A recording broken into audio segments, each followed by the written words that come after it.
ಹರಿಃ ಓಂ.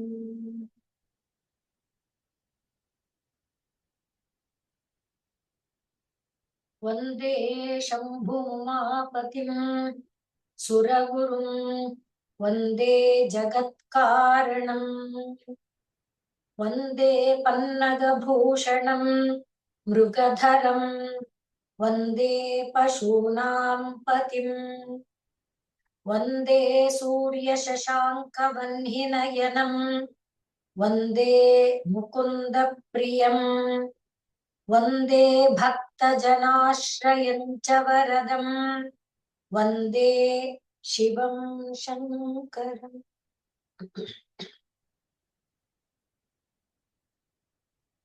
ಭವಾನಿ ಶಂಕರೌ ವಂದೇ ಶ್ರದ್ಧಾ ವಿಶ್ವಾಸರೂಪಿಣೌ ಯಾಭ್ಯಾಂ ವಿನಾ ನ ಪಶ್ಯಂತಿ ಸಿದ್ಧಾ ಸ್ವಾಂತಸ್ಥಮೀಶ್ವರಂ.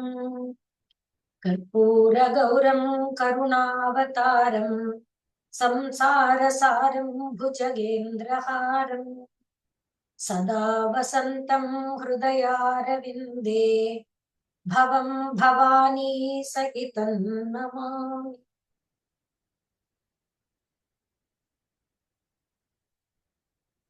ಕರೋಮಿ ತತ್ಪೂಜಾಂ. ಇದು ಶ್ಲೋಕ 23. ಸಪದಿ ಸುಖದೋ ಮೇ ಭವ ವಿಭೋ ಕರೋಮಿ ತ್ವತ್ಪೂಜಾಂ ಸಪದಿ ಸುಖದೋ ಮೇ ಭವ ವಿಭೋ ವಿಧಿತ್ವಂ ವಿಷ್ಣುತ್ವಂ ದಿಶಸಿ ಖಲು ತಸ್ಯಾಃ ಫಲಮಿತಿ. ವಿಧಿತ್ವಂ ವಿಷ್ಣುತ್ವಂ ದಿಶಸಿ ಖಲು ತಸ್ಯಾಃ ಫಲಮಿತಿ.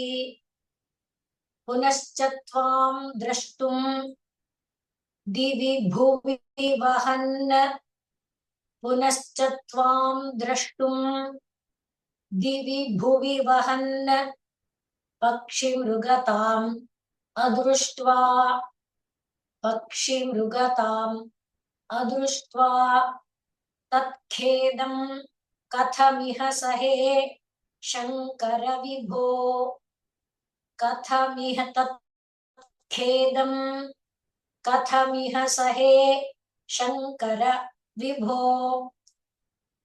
ಪರಮಾತ್ಮನ ಒಂದು ಭಾವವನ್ನ ಅನುಭವಿಸೋದಕ್ಕೆ ನಾವು ಅಡ್ಡಪಡಿಸುವಂತ ಈ ಮನಸ್ಸು ಅನ್ನುವ ಕಳ್ಳನನ್ನ ನೀನೇ ನಿಗ್ರಹಿಸ್ಬೇಕು. ಯಾಕೆಂದ್ರೆ ನೀನು ತಸ್ಕರ ಪತಿ. ಈ ಮನಸ್ಸು ನಮ್ಮನ್ನ ಅನೇಕ ಪ್ರಲೋಭನೆಗೆ ಒಳಗು ಮಾಡಿ ನಮ್ಮ ಇಂದ್ರಿಯಗಳನ್ನೆಲ್ಲ ತಪ್ಪು ದಾರಿಗೆ ನಾವು ಹೇಗೆ ಕಠ ಉಪನಿಷತ್ತಿನಲ್ಲಿ ನೋಡ್ತೇವೆ. ಸದಶ್ವ ಇವ ಸಾರಥೇಹೇ ಕದಶ್ವ ಇವ ಅಂದ್ರೆ ಸಾರಥಿಯ ಒಂದು ನಿಯಮಕ್ಕೆ ಒಳಗಾಗದೆ ದುಷ್ಟಾಶ್ವಗಳು ಹೋಗುವಂತೆ ಈ ಮನಸ್ಸು ಚೆಲ್ಲಾಪಿಲ್ಲಿಯಾಗಿ ಹೋಗುವಂತೆ ಇಂದ್ರಿಯಗಳನ್ನ ಪ್ರಲೋಭನೆಗೆ ಒಳಗು ಮಾಡುತ್ತೆ. ಆದ್ರಿಂದ ಈ ಇಂದ್ರಿಯಗಳು ಈ ಮನಸ್ಸು ಎರಡೂ ಕಳ್ಳರು. ಈ ಕಳ್ಳರನ್ನ ನೀನು ಕಳ್ಳತನದ ಒಂದು ಇದರಿಂದ ಪಾರು ಮಾಡ್ಬೇಕೇ ಹೊರತು, ಯಾಕೆಂದ್ರೆ ನೀನ್ ತಸ್ಕರಾಣಾಂ ಪತಿ. ನೀನು ಕಾಪಾಡ್ಲಿಲ್ಲ ಅಂದ್ರೆ ನಮ್ಗೆ ಇನ್ಯಾರು ಕಾಪಾಡ್ತಾರೆ. ಈ ಸಂದರ್ಭ ಬಂದಾಗ ಪೂಂತಾನಂ ಅನ್ನುವ ನೋಡಿದ್ದೇವೆ. ಗುರುವಾಯೂರು ಪ್ರಭುವಿನ ಭಕ್ತ. ಅವನು ಗುರುವಾಯೂರಿಗೆ ಅವನ ಗ್ರಾಮದಿಂದ ಪ್ರತಿದಿನ ನಡ್ಕೊಂಡು ಬರ್ತಾನೆ. ಪ್ರತಿದಿನ ಭಗವಂತನ ಬಳಿಯಲ್ಲಿ ಸ್ತೋತ್ರ ಪಾರಾಯಣದ ಸೇವೆ ಮಾಡ್ತಾನೆ, ಭಾಗವತ ಪಾರಾಯಣದ ಸೇವೆ ಮಾಡ್ತಾನೆ. ಹಾಗೆ ಒಂದು ದಿವಸ ಅವನು ಬರ್ತಾ ಇರುವಾಗ ದರೋಡೆಕೋರರು ಅವನನ್ನ ಆಕ್ರಮಣ ಮಾಡ್ತಾರೆ. ಹಾಗೆ ಆಕ್ರಮಣ ಮಾಡಿ ಹಣ್ಣುಗೈ ನನ್ನ ಹತ್ರ ಏನು ಇಲ್ಲ ಅಂತ ಹೇಳಿದ್ರು ಬಿಡದೆ ಕೊನೆಗೆ ಅವನ ಕೈಯಲ್ಲಿ ಒಂದು ಚೀಲ ಇರುತ್ತೆ, ಅದರಲ್ಲಿರೋದಷ್ಟೇ ಪಾರಾಯಣದ ಗ್ರಂಥ. ಆದ್ರೆ ಅದಕ್ಕೋಸ್ಕರ ಅವನನ್ನ ಕೆಳಗ್ ಹಾಕಿ ಅಪ್ಪಚ್ಚಿ ಮಾಡಿ ಅವನನ್ನ ಇದ್ ಕಸ್ಕೊಳಕ್ ನೋಡುವಾಗ ಅದ್ ಎಲ್ಲಿರ್ತಾನೋ ಒಬ್ಬ ಕುದುರೆ ಸವಾರ ಬರ್ತಾನೆ. ಕುದುರೆ ಸವಾರ ಬಂದು ಅವರನ್ನೆಲ್ಲ ಹೊಡೆದು ಓಡಿಸಿ ಇವನನ್ನ ಮೇಲೆ ಎಬ್ಬಿಸ್ತಾನೆ. ಶ್ರೀರಾಮಕೃಷ್ಣರು ಈ ತರಹದ ಒಂದು ದೃಷ್ಟಾಂತವನ್ನ ಹೇಳ್ತಾರೆ. ಇದು ಪೂಂತಾನಂ ಸ್ವತಃ ಅನುಭವಿಸಿರುವಂಥದ್ದು. ಹಾಗೆ ಅವನು ಎದ್ದ ಮೇಲೆ, ಅಪ್ಪ ಯಾರ್ ನೀನು, ನಾನು ಈ ರಾಜ ಇದ್ದಾನಲ್ಲ, ರಾಜನ್ ಸೇನಾಧಿಪತಿ ಈ ಕಡೆ ಬಂದಿದ್ದೆ, ನಿನ್ ಸ್ಥಿತಿ ನೋಡಿ ನಾನು ನಿನ್ನನ್ನು ರಕ್ಷಿಸ್ದೆ. ನೀ ಮಾಡಿದ ಉಪಕಾರಕ್ಕೆ ನಾನು ಏನ್ ಕೊಡ್ಲಪ್ಪ, ನನ್ನ ಹತ್ರ ಏನೂ ಇಲ್ವಲ್ಲ ಅಂತ ಕೈಯಲ್ಲಿ ಒಂದು ಉಂಗುರ ಇರುತ್ತೆ, ಅದನ್ನ ತೆಗೆದು ಆ ಸೇನಾಧಿಪತಿ ಕೈಗೆ, ನೀನ್ ಮಾಡಿದ ಉಪಕಾರಕ್ಕೆ ನನ್ನ ಹತ್ರ ಇಷ್ಟೇ ಅಂತ ಹೇಳಿ, ಏನ್ ಕೊಟ್ರು ಸಾಲದು, ಇಂಥ ವಿಪತ್ತು ಕಾಲದಲ್ಲಿ ನೀನು ಈ ದರೋಡೆಕೋರರಿಂದ ನನ್ನ ಕಾಪಾಡಿದೀಯ. ಕೊನೆಗೆ ಈ ಪೂಂತಾನಮ್ಮು ದೇವಸ್ಥಾನಕ್ಕೆ ಹೋಗಿ ಪಾರಾಯಣ ಎಲ್ಲ ಮಾಡಿ ವಾಪಸ್ಸು ಮನೆಗೆ ಬರ್ತಾರೆ. ಮತ್ತೆ ತಿರ್ಗಾ ಮರುದಿನ ಹೋಗ್ತಾರಲ್ಲ. ಹಾಗೆ ರಾತ್ರಿ ಕನಸಿನಲ್ಲಿ ಗುರುವಾಯೂರಪ್ಪ ಅವನು ಅರ್ಚಕರಿಗೆ, ನೋಡಪ್ಪ ನಾಳೆ ಪೂಂತಾನಮ್ ಬಂದಾಗ ನಾನು ಒಂದು ಉಂಗುರವನ್ನ ಅಲ್ಲಿ ಇಟ್ಟಿರ್ತೀನಿ ನನ್ನ ಪಾದದ ಹತ್ರ, ಆ ಉಂಗುರವನ್ನ ಪೂಂತಾನಮ್ಗೆ ನೀನು ತೀರ್ಥ ಪ್ರಸಾದದ ನಂತರ ಕೊಡು ಅಂತ ಹೇಳ್ತಾನೆ ಕನಸಿನೊಳಗೆ ಪರಮಾತ್ಮ. ಮರ್ದಿನ ಪೂಂತಾನಮ್ ಮತ್ತೆ ಬಂದು ಪಾರಾಯಣ ಪ್ರತಿದಿನ ಬರ್ತಾನೆ, ತನ್ನ ಗ್ರಾಮದಿಂದ ಎಷ್ಟೋ ಕಿಲೋಮೀಟರ್ ನಡ್ಕೊಂಡು ಬಂದು ಪ್ರತಿದಿನ ಪಾರಾಯಣ ಮಾಡೋದು, ವಾಪಸ್ ಹೋಗೋದು ಪ್ರತಿದಿನ, ಅದು ಒಂದು ಪದ್ಧತಿ. ಹಾಗೆ ಭಗವತ್ ಕೈಂಕರ್ಯವನ್ನ ಮಾಡ್ತಾ ಇರ್ತಾನೆ. ಇವತ್ತು ಮಾಮೂಲಿ ಬಂದು ಅವನು ಪಾರಾಯಣಾದಿಗಳನ್ನ ಮುಗಿಸಿ ಹೊರಡುವಾಗ ಅರ್ಚಕರು ತೀರ್ಥ ಪ್ರಸಾದ ಕೊಟ್ಟ ಮೇಲೆ ಆ ಭಗವಂತನ ಪಾದದಡಿ ಹೇಳಿರ್ತಾರಲ್ಲ ಕನಸಲ್ಲಿ, ನೋಡ್ತಾರೆ ಉಂಗುರ ಇರುತ್ತೆ, ತೆಗೆದು ಆ ಉಂಗುರನ ಪೂಂತಾನಮ್ ಕೈಗೆ ಹಾಕ್ತಾರೆ. ಇದೇನಿದು ಅಂತ ಪೂಂತಾನಮ್ ತಿರುಗಿಸಿ ಮುರುಗಿಸಿ ನೋಡಿ, ಅರೆ ಇದ್ ನಂದೇ ಉಂಗುರ, ಇದು ಎಲ್ಲಿಂದ ಬಂತು, ಇದು ಯಾಕೆ ಬಂತು ಅರ್ಚಕರನ್ನ ಕೇಳ್ತಾನೆ ಪೂಂತಾನಮ್. ಆಗ ಅರ್ಚಕರು ಹೇಳ್ತಾರೆ, ಅಪ್ಪ ಇದು ಕನಸಲ್ಲಿ ಪರಮಾತ್ಮ ಬಂದು ಹೇಳಿದ್ದು ನಂಗೂ ಗೊತ್ತಿಲ್ಲ. ಆಗ ಪೂಂತಾನಮ್ಗೆ ಗೊತ್ತಾಯ್ತು, ದರೋಡೆಕೋರರನ್ನ ತಸ್ಕರಾಣಂ ಪತೆ ಅನ್ನಕ್ಕೆ ನೆನಪಾಯ್ತು ಅಷ್ಟೇ. ದರೋಡೆಕೋರರನ್ನ ಓಡ್ಸಕ್ಕೆ ಬಂದಿದ್ದವನು ಈ ರಾಜ್ಯದ ರಾಜನ ಸೇನಾಧಿಪತಿ ನಾನು ಅಂತ ಹೇಳ್ಕೊಂಡಲ್ಲ, ಇವನು ಸಾಕ್ಷಾತ್ ಪರಮಾತ್ಮನೇ ಅನ್ನೋದು.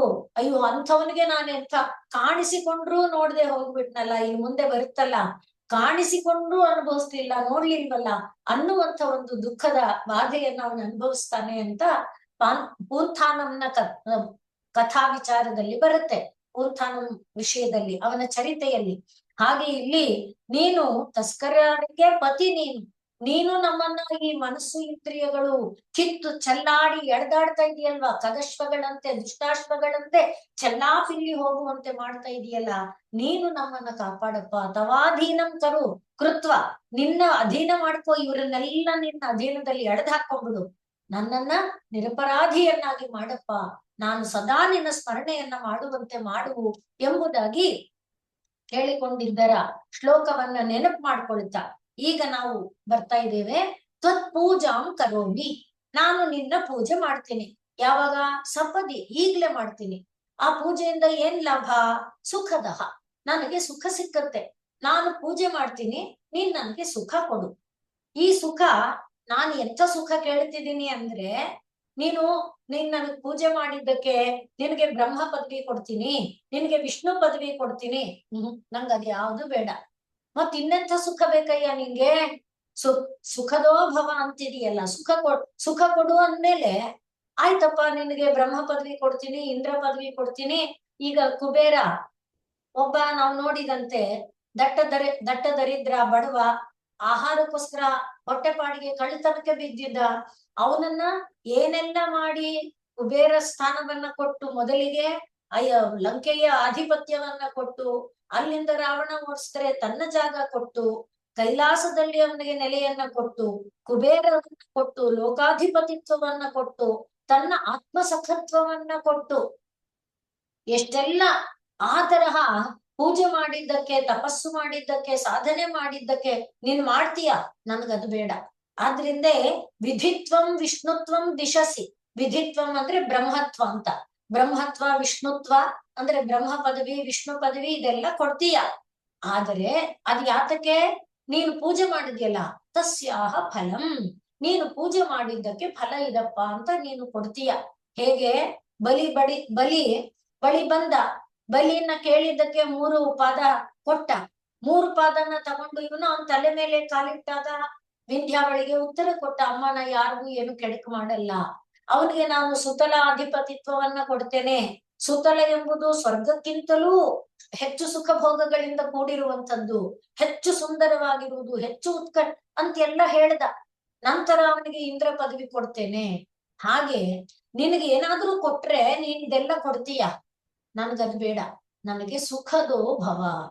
ಏನ್ ಸುಖ ಬೇಕಪ್ಪ ನಿಂಗೆ ಅಂತ ಕೇಳಿದ್ರೆ, ನೀನ್ ಇದೆಲ್ಲ ಕೊಡ್ತೀಯಲ್ಲ, ಯಾವ್ದು ಬ್ರಹ್ಮತ್ವ ವಿಷ್ಣುತ್ವ ಎಲ್ಲ ಕೊಡ್ತೀಯ, ಯಾವ್ದಾದ್ರೂವೆ ಕಲ್ಪ ಮುಗಿದ ಮೇಲೆ, ಕಾಲ ಮುಗಿದ ಮೇಲೆ, ನೀನೇ ಹೇಳಿದೀಯ ಆ ಬ್ರಹ್ಮ ಭುವನಾಲೋಕ ಪುನರಾವರ್ತಿನ, ಮತ್ತೆ ಹಿಂತಿರುಗಿ ಬರ್ಬೇಕಾ? ಆ ವಿಷ್ಣು ಪದವಿ ಕಳ್ಕೊಂಡ್ ಬಿಟ್ಮೇಲೆ, ಬ್ರಹ್ಮ ಪದವಿ ಕಳ್ಕೊಂಡ್ ಬಿಟ್ಮೇಲೆ, ನಾವು ಒಬ್ಬ ದಾನಿ ರಾಜನ ಕಥೆಯನ್ನ ಕೇಳಿದ್ವಲ್ಲ, ನಾಡಿ ಜಂಗಾಯುರುಗಳ ಇದರಲ್ಲಿ ಮಹಾಭಾರತದಲ್ಲಿ ಬರೋದು. ಬ್ರಹ್ಮಲೋಕದಲ್ಲಿ ಎಷ್ಟೋ ಕಾಲ ವಾಸ ಮಾಡಿದ್ದಾನೆ. ನಿನ್ ಪುಣ್ಯ ಆಯ್ತು ಹೋಗಯ್ಯ ನೀನು ಅಂದ್ರೆ, ಇಲ್ಲ, ನಾನ್ಗಿನ್ನು ಪುಣ್ಯ ಇನ್ನು ಖಾಲಿ ಆಗಿಲ್ಲ. ಆಯ್ತು, ಭೂಲೋಕದಲ್ಲಿ ಯಾರಾದ್ರೂ ಒಬ್ರು ನಿನ್ನ ಹೆಸರು ಹೇಳಿ ಮತ್ತೆ ಬರ್ವಿ, ಒಟ್ನಲ್ಲಿ ಎಲ್ಲ ಖಾಲಿ ಆದ್ಮೇಲೆ ಹಿಂತಿರುಗಿ ಬರ್ಬೇಕಾ? ಹಾಗ್ ಬಂದಾಗ ನಾನು ಏನಾಗ್ ಬರ್ತೀನಿ? ಒಂದು ಹುಳ ಆಗಿ ಬರ್ತೀನಾ? ಸಿಂಹ ಆಗಿ ಬರ್ತೀನಾ? ಅಥವಾ ದೇವಲೋಕದಲ್ಲಿ ಇರ್ತೀನಾ? ಭೂಲೋಕದಲ್ಲಿ ಇರ್ತೀನಾ? ಗಿಡ ಆಗ್ತೀನಾ? ಮರ ಆಗ್ತೀನಾ? ನಂಗೆ ಗೊತ್ತಿಲ್ಲ. ಅವಾಗ ನಾನ್ ಹೆಂಗಪ್ಪ ನಿನ್ನ ನೋಡೋದು? ನಿನ್ನನ್ನ ನೋಡದೆ ಇರುವಂತ ಕಷ್ಟನ ನಂಗೆ ಕೊಡ್ಬೇಡ, ನಿನ್ನನ್ನ ನೋಡದೆ ಇರುವಂತ ಕಷ್ಟ ಕೊಡ್ಬೇಡ. ಅಂದ್ರೆ ಅರ್ಥ ಏನು? ನಂಗೆ ಸುಖ ಕೊಡು ಅಂದ್ರೆ ಅರ್ಥ ಏನು? ನಿತ್ಯ ನಿರಂತರ ನಿನ್ನ ಎದುರುಗಿರುವ ಸುಖ ಕೊಡು, ನಿತ್ಯ ನಿರಂತರ ನಿನ್ನನ್ನ ಸ್ಮರಿಸುವ ಸುಖ ಕೊಡು, ನಿತ್ಯ ನಿರಂತರ ನಿನ್ನ ಪಾದ ಪೂಜೆ ಮಾಡುವ ಸುಖ ಕೊಡು, ನಿತ್ಯ ನಿರಂತರ ನಿನ್ನ ಅಮೃತವನ್ನ ಕೇಳುವಂತ. ಪೃಥ್ವಿರಾಜ ಹೇಳ್ತಾನೆ ನೋಡಿ, ನಾರಾಯಣ ಪ್ರತ್ಯಕ್ಷ ಆದಾಗ ಏನ್ ಬೇಕಪ್ಪ ವರ ಅಂದ್ರೆ, ನಿನ್ನ ಕೀರ್ತನೆಯನ್ನ ಕೇಳುವುದಕ್ಕೆ ನನಗೆ 10,000 ಕಿವಿಗಳನ್ನ ಕೊಡು ಅಂದ್ರೆ ಅಷ್ಟು. ಹಾಗೆ ನನಗೆ ಅದು ನಿತ್ಯ ನಿರಂತರ ಇರುವಂತೆ ಮಾಡು. ಅದು ನಾನು ಪೂಜೆ ಮಾಡಿದ್ದಕ್ಕೆ ನನಗೆ ಫಲವಾಗ್ಲಿ. ನಾನು ಪೂಜೆ ಮಾಡಿದ್ದಕ್ಕೆ ನನಗೆ ವಿಷ್ಣುತ್ವ ಬ್ರಹ್ಮತ್ವ ಇದು ಯಾವುದು ಬೇಡ ಅಂತ ಇಲ್ಲಿ ಹೇಳ್ತಾ ಇದ್ದಾರೆ. ಕರೋಮಿ ತ್ವತ್ಪೂಜಾಂ ಸಪದಿ. ಸಪದಿ ಈಗ ತ್ವತ್ಪೂಜಾಂ ನಿನ್ನ ಪೂಜೆಯನ್ನು ಕರೋಮಿ ಮಾಡ್ತೇನೆ. ವಿಭೋ ವಿಭುವೆ ಮೇ ಸುಖದೋ ಭವ, ನನಗೆ ಸುಖವನ್ನ ಕರುಣಿಸು, ನನಗೆ ನೀನು ಸುಖವನ್ನ ಕರುಣಿಸು. ಆಯ್ತಪ್ಪ ಕೊಡ್ತೀನಿ ಅಂತ ನೀನು ಹೇಳಿ, ವಿಧಿತ್ವಂ ಬ್ರಹ್ಮನ ಪದವಿಯನ್ನು, ವಿಷ್ಣುತ್ವಂ ವಿಷ್ಣುವಿನ ಪದವಿಯನ್ನು ದಿಶಸಿ ಖಲು ಕೊಡ್ತೀಯ ಅಲ್ವೇ? ಏನಂತ? ತಸ್ಯಾಹ ಫಲಂ, ನೀನು ಪೂಜಾ ಮಾಡಿದ್ಯಲ್ಲ ಆ ಪೂಜೆಯ ಫಲ ಇದು ಅಂತ ನೀನ್ ಕೊಡ್ತೀಯಲ್ಲ, ಅದ್ ನನಗ್ ಬೇಡ. ಮತ್ತೆ ಪುನರ್ ಯಾಕೆ ಬೇಡ ಅಂದ್ರೆ, ಅದಕ್ಕೊಂದು ಕೊನೆ ಇದೆ ಅಂತ. ಯಾವ್ದಕ್ಕೆ? ಬ್ರಹ್ಮ ಪದವಿಗೆ ವಿಷ್ಣು ಪದವಿಗೆ ಒಂದು ಕೊನೆ ಇದೆ. ಆದ್ರಿಂದ ಪುನಶ್ಚತ್ವಾಂ ದ್ರಷ್ಟುಂ ಅಂದ್ರೆ ಬ್ರಹ್ಮ ಪದವಿ ಕೊನೆ ಆದ್ಮೇಲೆ, ಹಾಗೆ ವಿಷ್ಣು ಪದವಿ ಕೊನೆ ಆದ್ಮೇಲೆ ನಾನೇನಾಗ್ಬೇಕು? ಪಕ್ಷಿನೋ ಮೃಗನೋ ಏನೋ ಆಗ್ಬೇಕು. ಆಗ ನಾನು ನಿನ್ನ ನೋಡದೆ ಒತ್ತಾಡ್ಬೇಕಲ್ಲ. ನಾನು ಪಕ್ಷಿ ಮೃಗ ಆಗಿದ್ದಾಗ ಅವುಗಳಿಗೆ ಪ್ರಜ್ಞೆ ಇರಲ್ಲ, ವಿವೇಕ ಇರಲ್ಲ, ಭಗವಂತನನ್ನ ನೋಡ್ಬೇಕನ್ನುವಂತ ಹಂಬಲ ಇರಲ್ಲ. ಅಂತ ಒಂದು ಜನ್ಮ ನನಗ್ ಬೇಡ. ಕಥಮಿಹ ಸಹೇ, ಹೇಗಪ್ಪ ನಾನು ಅದನ್ನು ಸಹಿಸ್ಕೊಳ್ಳಿ ಶಂಕರ ಎಂಬುದಾಗಿ ಇಲ್ಲಿ ಹೇಳ್ತಾ ಇದ್ದಾರೆ. ಯಾಕೆ ಅಂದ್ರೆ, ಪುನಃ ಮತ್ತೆ ವಿಧಿತ್ವ ಬ್ರಹ್ಮತ್ವ ಮುಗಿದ ನಂತರ, ವಿಷ್ಣುತ್ವ ಮುಗಿದ ನಂತರ, ತ್ವಾಂ ದ್ರಷ್ಟುಂ ನಿನ್ನನ್ನು ನೋಡಲು, ದಿವಿ ಭುವಿ ದೇವಲೋಕದಲ್ಲಾಗಲಿ ಭೂಲೋಕದಲ್ಲಾಗಲಿ, ಪಕ್ಷಿ ಮೃಗತಾಂ ವಹನ್ ಪಕ್ಷಿನೋ ಪ್ರಾಣಿನೋ ಆಗಿ, ಅದೃಷ್ಟ ಆದ್ರೂ ನಿನ್ನ ನೋಡ್ಲಿಲ್ಲ, ನೋಡಕ್ಕಾಗಲ್ಲ. ಯಾಕೆ? ತಿರಿಯದ್ ಜನ್ಮ ಅದು. ಅದೃಷ್ಟ ತತ್ಖೇದಂ, ಆಗ ನಂಗೆ ನೋವು ಉಂಟಾಗುತ್ತಲ್ಲ, ಆ ನೋವನ್ನು ಕಥಂ ಸಹೇ, ಹೇಗೆ ಸಹಿಸ್ಕೊಳ್ಳಪ್ಪ ನಾನು ಶಂಕರ ವಿಭೋ. ಆದ್ರಿಂದ ನನಗೆ ಆ ಸುಖ ಬೇಡ. ಯಾವ ಸುಖ ಬೇಕಪ್ಪ ಅಂದ್ರೆ, ನಿತ್ಯ ನಿರಂತರ ನಿನ್ನನ್ನು ಕಾಣುವ, ನಿನ್ನ ಒಂದು ಕೀರ್ತನೆಯನ್ನು ಕೇಳುವ, ನಿನ್ನ ಮಂತ್ರಗಳನ್ನ ಸ್ತೋತ್ರಗಳನ್ನ ಹೇಳುವ ಅಂಥ ಒಂದು ಜನ್ಮವನ್ನ, ಅಂಥ ಒಂದು ಸುಖವನ್ನ ನನಗೆ ಕೊಡು ಎಂಬುದಾಗಿ ವಾಚ್ಯದಲ್ಲಿ ಇರುವಂತ ಅರ್ಥ. ಇನ್ನು ಒಳಗಡೆ ಇಲ್ಲಿ ಹೇಳುವಾಗ ವಿಧಿತ್ವಂ ವಿಷ್ಣುತ್ವಂ ಅಂತನೂ, ದಿವಿ ಭುವಿ ಅಂತನೂ, ಮತ್ತೆ ಪಕ್ಷಿ ಮೃಗತ ಅಂತನೂ ಹೇಳಿರುವುದನ್ನ ಶಿವಪುರಾಣದಲ್ಲಿ ಬರುವ ಒಂದು ಕಥೆಗೆ ಸಮೀಕರಿಸಿ ಆ ವಿಷಯವನ್ನ ಹೇಳ್ತಾರೆ, ಅರ್ಥವನ್ನ ಹೇಳ್ತಾರೆ. ಏನಪ್ಪಾ ಅಂದ್ರೆ, ಒಂದು ಸಲ ಬ್ರಹ್ಮ ಮತ್ತು, ಇದು ಗೊತ್ತಿದೆ ನಿಮಗೆ, ಒಂದು ಸಲ ಬ್ರಹ್ಮ ಮತ್ತು ವಿಷ್ಣು ಪರಸ್ಪರ ಒಬ್ಬರಿಗೊಬ್ರು ಎದುರಾಗ್ತಾರೆ. ಎದುರಾದಾಗ ಬ್ರಹ್ಮ ಹೇಳ್ತಾನೆ, ಏನಪ್ಪಾ ಅಂತ ಮಾತಾಡಿಸ್ದೆ ಅವ್ನು ಮುಂದೆ ಹೋಗ್ತಿರ್ತಾನೆ. ವಿಷ್ಣುಗೆ ಕೋಪ ಬರುತ್ತೆ, ಅಲ್ಲಯ್ಯ ನಾನ್ ಬರ್ತಾ ಇದ್ದೀನಿ ಎದುರಿಗೆ, ನನ್ನ ನೋಡ್ದೆ ಹೋಗ್ತಿದ್ಯಲ್ಲ, ಏನ್ ಮಹಾ ದೊಡ್ಡವ್ ನೀನು ಅಂತ, ಏನಂತ ನಿನ್ನ ಮಾತಾಡ್ಸ್ಬೇಕು ಅಂತ ಹೀಗೆ ಶುರುವಾಗುತ್ತೆ. ಅದ್ಯಾಕ್ ನಾನ್ ದೊಡ್ಡವನಲ್ಲ, ನೀನ್ ದೊಡ್ಡವನು ಅಂತ ಯಾರು ಹೇಳಿದ್ರು, ಹೀಗೆ ಪರಸ್ಪರ ನಾನ್ ದೊಡ್ಡವನ್ ಅಂತ ಇಬ್ರು ಜಗಳಕ್ ಶುರು ಮಾಡ್ತಾರೆ. ನಿನ್ಗಿಂತ ನಾನ್ ದೊಡ್ಡವನ್, ನಿನ್ಗಿಂತ ನಾನ್ ದೊಡ್ಡವನು. ಆಗ ಅವರಿಬ್ಬರದು ಜಗಳ ಮುಗಿತಾನೆ ಇಲ್ಲ. ಅವರ ಮಧ್ಯದಲ್ಲಿ ಈ ಜಗಳ ಕೊನೆ ಆಗದೆ ಇರೋದನ್ನ ನೋಡಿ, ಅವರ ಮಧ್ಯದಲ್ಲಿ ಒಂದು ಪ್ರಕಾಶಮಾನವಾದ, ಪ್ರಜ್ವಲಿಸುವಂತ ಒಂದು ಸ್ತಂಭ, ದೊಡ್ಡ ಸ್ತಂಭ ಬಂತು. ಇದನ್ನ ನಿಮಿತ್ತವಾಗಿ ಇಟ್ಕೊಂಡೆ ನಾವು ಜ್ಯೋತಿರ್ಭೀಮೇಶ್ವರ ಅನ್ನುವ ವ್ರತ ಮಾಡುವಾಗ ಕೆಲವರು ಅದೇ ತರ ಸ್ತಂಭವನ್ನ ಇಟ್ಟು ಪೂಜೆ ಮಾಡೋದಿದೆ, ಕೆಲವರು ದೀಪಸ್ತಂಭವನ್ನೇ ಪೂಜೆ ಮಾಡೋದಿದೆ. ಸುಮ್ನೆ ನೆನಪು ಮಾಡ್ಕೊಟ್ಟಿದ್ದಷ್ಟೇ. ಒಟ್ಟು ಒಂದು ದೊಡ್ಡ ದೊಡ್ಡ ಸ್ತಂಭ ಪ್ರಕಾಶಮಾನವಾಗಿದೆ, ಬೆಳಗುತ್ತಾ ಇದೆ. ಇವರಿಬ್ರು ಕೂಡ ಯೋಚನೆ ಮಾಡಿದ್ರು, ಅದೇ ಇದೇನಿದು, ನಮ್ಮಿಬ್ಬರ ಮಧ್ಯದಲ್ಲಿ ಇದ್ಯಾವುದೋ ಬಂದು ಬಿಡ್ತಲ್ಲ, ಇದೇನಿದು. ಬ್ರಹ್ಮ ಸ್ತಂಭದ ಆ ಕಡೆಗಿದ್ದಾನೆ, ವಿಷ್ಣು ಸ್ತಂಭದ ಈ ಕಡೆಗಿದ್ದಾನೆ. ಇಬ್ರು ಕೂಡ ಈಗ ಕಿತ್ತಾಡಕ್ಕಾಗಲ್ಲ, ಯಾಕೆಂದ್ರೆ ಸ್ತಂಭ ಅಡ್ಡ ಇದೆ. ಇಬ್ರು ಮನಸ್ಸಲ್ಲೂ ಇದೇನಿದು ಅಂತ ಚಿಂತೆ ಬಂದಿದೆ. ಆಗ ಬ್ರಹ್ಮ ಏನ್ ಮಾಡ್ದ, ಹಂಸರೂಪ ತಳೆದು ಈ ಒಂದು ಸ್ತಂಭ ಬಂದಿದೆಯಲ್ಲ, ಈ ಸ್ತಂಭದ ಮೂಲ ಯಾವುದು ಎಲ್ಲಿದೆ ನೋಡ್ಕೊಂಡ್ ಬರ್ತೀನಿ ಅಂತ ಹೇಳ್ದ. ಅಂದ್ರೆ ಅವರಿಬ್ಬರ ನಡುವೆ ಒಂದು ಕಾಂಪ್ರಮೈಸೇಷನ್ ಇದು ಬಂತು. ಏನಪ್ಪಾ ಅಂದ್ರೆ, ಈ ಸ್ತಂಭದ ಮೂಲನ ಯಾರು ಕಂಡುಹಿಡಿತಾರೆ, ಅವರೇ ದೊಡ್ಡವರು ಅಂತ. ಸರಿ, ಆಗ ಬ್ರಹ್ಮ ಏನ್ ಮಾಡ್ದ, ಹಂಸ ರೂಪ ತಳೆದು ಮೇಲಕ್ಕೆ ಹೊರಟ, ಅದು ದಿವಿ. ಈಗ ವಿಷ್ಣು ಇದ್ದಾನೆ, ಅವನ್ ಮೇಲಕ್ಕೆ ಹೊರಟ ಮೇಲೆ ಇವನ್ ಕೆಳಗ್ ಬರ್ಬೇಕಲ್ಲ. ವಿಷ್ಣು ಏನ್ ಮಾಡ್ದ, ವರಾಹ ರೂಪ, ಅದಕ್ಕೆ ಮೃಗ, ವರಾಹ ರೂಪವನ್ನ ತಳೆದು ಕೆಳಮುಖಕ್ಕೆ ಬಂದ. ಬ್ರಹ್ಮ ಹೋಗ್ತಾನೇ ಇದ್ದಾನೆ. ಏನೂ ಕಾಣ್ತಿಲ್ಲ. ಅಂದ್ರೆ ಆದಿನೂ ಕಾಣ್ತಿಲ್ಲ, ಅಂತ್ಯನೂ ಕಾಣ್ತಿಲ್ಲ. ಅರೆ ಎಲ್ಲಿ ಬಂದ್ಬಿಟ್ನಪ್ಪ, ಏನಾಗ್ಬಿಡ್ತಪ್ಪ ಅಂತ ಏನೋ ಗೋಜಲ್ ಆದಂಗೆ, ಗಲಿಬಿಲಿ ಆದಂಗ ಆಯ್ತು. ಏನ್ ಮಾಡೋದು, ಹೇಗೆ ಇದನ್ನ ತಿಳ್ಕೊಳ್ಳೋದು ಹೇಗೆ, ಇದು ಯಾವ್ದಿದು ಅಂತ ಹೋಗ್ಲಿ, ಬಂದ ದಾರಿಲೇ ಕೆಳಗ್ ಹೋಗೋಣ ಅಂತ ಮತ್ತೆ ಅವನ್ ಕೆಳಗೆ, ಅಂದ್ರೆ ಇಷ್ಟು ದೂರ ಬಂದು ಹೀಗೆ ಒಂದ್ ಸ್ಟೆಪ್ ಕೆಳಗ್ ಬಂದ ಅಷ್ಟೇ. ಹಾಗ ಬರೋ ಅಷ್ಟರಲ್ಲಿ ಅವನ್ ಕೈಗೆ ಒಂದು ಬಿತ್ತು. ನೋಡ್ತಾನೆ, ಅದು ಒಂದು ತಾಳೆ ಹೂವಿಂದು ನಾವು ಪೂಜೆ ಮಾಡ್ತೀವಿ, ಆ ತಾಳೆಯ ಹೂವಿನ ಒಂದು ರೇಖು ಅದ್ರ ಕೈ ಮೇಲೆ ಬಿತ್ತು. ಓಹೋ, ಹಾಗಾದ್ರೆ ಇಲ್ಲಿ ಎಲ್ಲೋ ಅದ್ರದ್ದು ತಲೆ ಇದೆ. ಯಾವ ಈ ಸ್ತಂಭ ಇದೆ, ಆ ಸ್ತಂಭದ ತಲೆ ಇನ್ನೊಂಚೂರು ಎಲ್ಲೋ ಮೇಲೆ ಇರ್ಬೋದು. ಅಯ್ಯೋ, ನನ್ ಕೈಯಲ್ಲಿ ಆಗಲ್ಲಪ್ಪ, ಇನ್ನೂ ತಿರ್ಗಾ ಮೇಲೆಲ್ಲ ಹೋಗಕ್ ಆಗಲ್ಲ. ತಾಳೆ ಸಿಕ್ಕಿದೆ ಅಲ್ವಾ, ಅಂದ್ರೆ ತಲೆ ಅಂತ ಗೊತ್ತಾಯ್ತಲ್ವಾ, ಆದ್ರಿಂದ ನನ್ ಗೊತ್ತಾಯ್ತು, ನಾನ್ ನೋಡ್ದೆ ಅಂತ ಹೇಳ್ತೀನಿ ಅಂದ್ಬಿಟ್ಟು ಸೀದಾ ಬಂದ. ಈಗ ಹೊರಗೆ ಬಂದ ಬ್ರಹ್ಮ. ವಿಷ್ಣು ತಾನು ಅದೇ ಮೃಗ ರೂಪ ತಳೆದಿದ್ನಲ್ಲ, ಕೆಳಗೆ ಹೋದ ಸುಸ್ತಾದ, ಏನು ಕಾಣ್ಲಿಲ್ಲ. ಮತ್ತೆ ಅದೇ ದಾರಿಯಲ್ಲಿ ವಾಪಸ್ ಬಂದ. ನಂಗ್ ಗೊತ್ತಾಗ್ಲಿಲ್ಲ ಅಂದ. ನಂಗ್ ಗೊತ್ತಾಯ್ತು ಅಂದ ಬ್ರಹ್ಮ. ನೋಡು ಗುರುತು, ನಾನ್ ದೊಡ್ಡವನು ಅಂತ ಬ್ರಹ್ಮ ಹೇಳ್ದ. ಆದರೆ ನಿಜವಾಗಿ ನಾನ್ ಮೂಲ ನೋಡ್ದೆ, ನಾನೊಂದ್ ತಲೆ ನೋಡ್ದೆ, ಆ ತಲೆ ಮೇಲೆ ಇದ್ದಿದ್ ಪ್ರಸಾದ ಇದು ಅಂತೆಲ್ಲ ಸುಳ್ಳು ಹೇಳ್ದ. ಆಗ ಶಿವ ಅವನಿಗೆ, ನಿನಗೆ ಪೂಜೆ ಇಲ್ಲದೆ ಹೋಗ್ಲಿ, ಯಾಕೆಂದ್ರೆ ಕಿರಿತನವನ್ನ ಸಾಧಿಸೋದಕ್ಕೋಸ್ಕರ, ನಾನು ವಿಷ್ಣುಗಿಂತ ದೊಡ್ಡವನು ಅನ್ನಕ್ಕೋಸ್ಕರ ಕಪಟ ಆಡಿದೆ, ಸುಳ್ಳು ಮಾಡಿದೆ, ಆದ್ರಿಂದ ನೀನು ಪೂಜೆಗೆ ಅನರ್ಹನಾಗುವಂತ ಶಾಪ ಕೊಟ್ಟ ಅಂತ ನಾವು ಶಿವಪುರಾಣದಲ್ಲಿ ನೋಡ್ತೇವೆ. ಆದ್ರಿಂದಲೇ ಈ ಕೇದಗೆ ಪುಷ್ಪ ಇದೆಯಲ್ಲ, ಅದು ನನಗೆ ಪೂಜೆಗೆ ಅರ್ಹ ಆಗಲ್ಲ, ಯಾರು ನನ್ಗೆ ಅದರಿಂದ ಪೂಜೆ ಮಾಡೋದು ಬೇಡ ಅಂತ ಹೇಳಿದೆ ಅಂತ ಹೇಳ್ತಾರೆ. ಅದು ಆ ವಿಷಯ ಬೇರೆ. ಇಲ್ಲಿ ಪ್ರಧಾನವಾದ ಅಂಶ ಏನು, ಯಾವುದು, ದಿವಿ ಭುವಿ ಅನ್ನೋದು ಒಂದು, ಪಕ್ಷಿ ಮೃಗ ಅನ್ನೋದು ಒಂದು, ವಿಧಿ ಬ್ರಹ್ಮ ಅನ್ನೋದು, ವಿಷ್ಣು ಅನ್ನೋದು ಒಂದು. ಹಾಗೆ ಬ್ರಹ್ಮ ಮತ್ತು ವಿಷ್ಣು ನಿನ್ನ ಮೂಲವನ್ನ ಹುಡ್ಕೊಂಡು ಹೊರಟರು, ಅವರಿಗೆ ನಿನ್ನ ಮೂಲ ಸಿಕ್ಲಿಲ್ಲ, ನೀನು ಯಾರು ಅಂತ ಗೊತ್ತಾಗ್ಲಿಲ್ಲ. ಅದನ್ನ ಇಲ್ಲಿ ವಿಷಯ ಇದ್ರೂ ಕೂಡ, ಯಾಕೆಂದ್ರೆ ಮತ್ತೆ ನಾವು ಯೋಚನೆ ಮಾಡೋದಾದರೆ,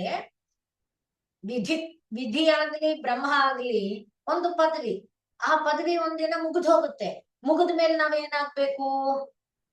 ನಾವು ಏನೇನು ಪಾಪನೋ ಪುಣ್ಯನೋ ಮಾಡಿದೇವಲ್ಲ, ಅನೇಕ ಬಾರಿ ಪತಂಜಲಿಗಳ ಮಾತು ನೆನೆಸ್ಕೊಂಡಿದ್ದೇವೆ. ಸತಿ ಮೂಲೆ ತದ್ವಿಪಾಕೆ ಜಾತ್ಯಾಯುರ್ಭೋಗ. ಅವಾಗ ನಾವ್ ಏನಾಗ್ತೀವೋ? ಮರ ಆಗ್ತೀವೋ, ಗಿಡ ಆಗ್ತೀವೋ, ಪಕ್ಷಿ ಆಗ್ತೀವೋ, ಹಸು ಆಗ್ತೀವೋ, ಏನು ಗೊತ್ತಿಲ್ಲ. ಅದಕ್ಕೆ ಮತ್ತೆ ನಮಗೆ ನಿದರ್ಶನ ಭಾಗವತ. ಮಕ್ಕಳು ಮನೆಯಿಂದ 3-5 ವಯಸ್ಸಿನ ಮಕ್ಕಳು ಮನೆಯಿಂದ ಕರುಗಳನ್ನ ತಕೊಂಡು ಹೊರಟ ತಕ್ಷಣ ಗೋಪಸ್ತ್ರೀಯರ ಮಾತು ಏನು? ಅಕ್ಕ, ಕೃಷ್ಣ ಊರು ಬಿಟ್ಟು ಹೋಗುತ್ತಾನೆ ಅಂದ್ರೆ ಎಷ್ಟು ಹೃದಯನೇ ಕಿತ್ತಂತೆ ಆಗತ್ತಲ್ಲೇ. ಏನೋ ನಾವ್ ಏನನ್ನೋ ಕಳ್ಕೊಂಡ್ಬಿಟ್ಟಿದೆಯೇನೋ ಅಂತ ವೇದನೆ ಆಗತ್ತಲ್ಲೇ. ಎಷ್ಟು ಧನ್ಯರಪ್ಪ ಆ ವೃಂದಾವನದ ಜೀವಿಗಳು. ವೃಂದಾವನದ ಮಣ್ಣು ಅದ್ ಏನ್ ಪುಣ್ಯ ಮಾಡಿತ್ತೆ ಅಕ್ಕ. ಹೌದು ಕಣೆ, ವೃಂದಾವನದಲ್ಲಿ ಅವನ ಕಾಲಿಗೆ ಮಣ್ಣು ಕಣಗಳು ಚುಚ್ಚದೇ ಇರ್ಲಿ ಅಂತ ಆ ಹುಲ್ಲು ಬೆಳ್ಕೊಂಡಿದೆಯಲ್ಲ, ಆ ಹುಲ್ಲು ಎಷ್ಟು ಪುಣ್ಯ ಮಾಡಿತ್ತೋ ಏನೋ. ಆ ಕೃಷ್ಣನ ಪಾದಕ್ಕೆ ನೋವಾಗದೇ ಇರ್ಲಿ ಅಂತ ಹುಲ್ಲು ಕಾಲಿಗೆ ಮೃದುವಾಗಿ ತಗೊಳ್ತಾಳಲ್ಲ. ಹೌದು ಕಣೆ ಅಕ್ಕ, ಆ ಕೃಷ್ಣ ನಿಂತ್ಕೊಳ್ಳೋದಕ್ಕೆ ಅಂತ ಮರಗಳು ಕೊಂಬೆಗಳನ್ನ ಚಾಚಿ ನೆರಳು ಕೊಡುತ್ತಲ್ಲ, ಅವೆಲ್ಲ ಎಷ್ಟು ಪುಣ್ಯ ಮಾಡಿದ್ವು ನಾವು. ಹೌದು ಕಣೆ ತಂಗಿ, ಆ ಮರದ ಮೇಲೆ ಕೂತ್ಕೊಂಡು ಹಕ್ಕಿಗಳು ಕೃಷ್ಣನನ್ನೇ ನೋಡ್ತಾ ಇರುತ್ತವಲ್ಲ. ಹೌದು, ಕೃಷ್ಣ ಕೊಳಲು ನುಡಿಸುವಾಗ ತಾಯಿ ಹಕ್ಕಿ ಮರಿಯ ಹಕ್ಕಿಯ ಕೊಕ್ಕನ್ನ ಬಿಡಿಸಿ ಕಾಳು ಬಾಯೊಳಗ್ ಹಾಕಿ ಹಾಗೆ ಮೈ ಮರೆತು ಬಿಡುತ್ತೆ. ಜಿಂಕೆಗೆ ಎಷ್ಟು ಇಷ್ಟ ದರ್ಬೆ, ಆ ದರ್ಬೆ ಹುಲ್ಲನ್ನ ತಿನ್ನಕ್ಕೆ ಅಂತ ಬಾಯಿ ತುಂಬಿಕೊಂಡಿದೆ. ಕೃಷ್ಣನ ಕೊಳಲು ಕೇಳ್ತಾ ಜಗಿಯೋದನ್ನೇ ಮರ್ತು ಬಿಡುತ್ತೆ. ಹುಲ್ಲು ಬಾಯಿ ಒಳಗಿದೆ, ಬಾಯಿ ತೆಕ್ಕೊಂಡಿದೆ, ಹಾಗೆ ಕೃಷ್ಣನಲ್ಲಿ ತನ್ಮಯ ಆಗ್ಬಿಡುತ್ತೆ.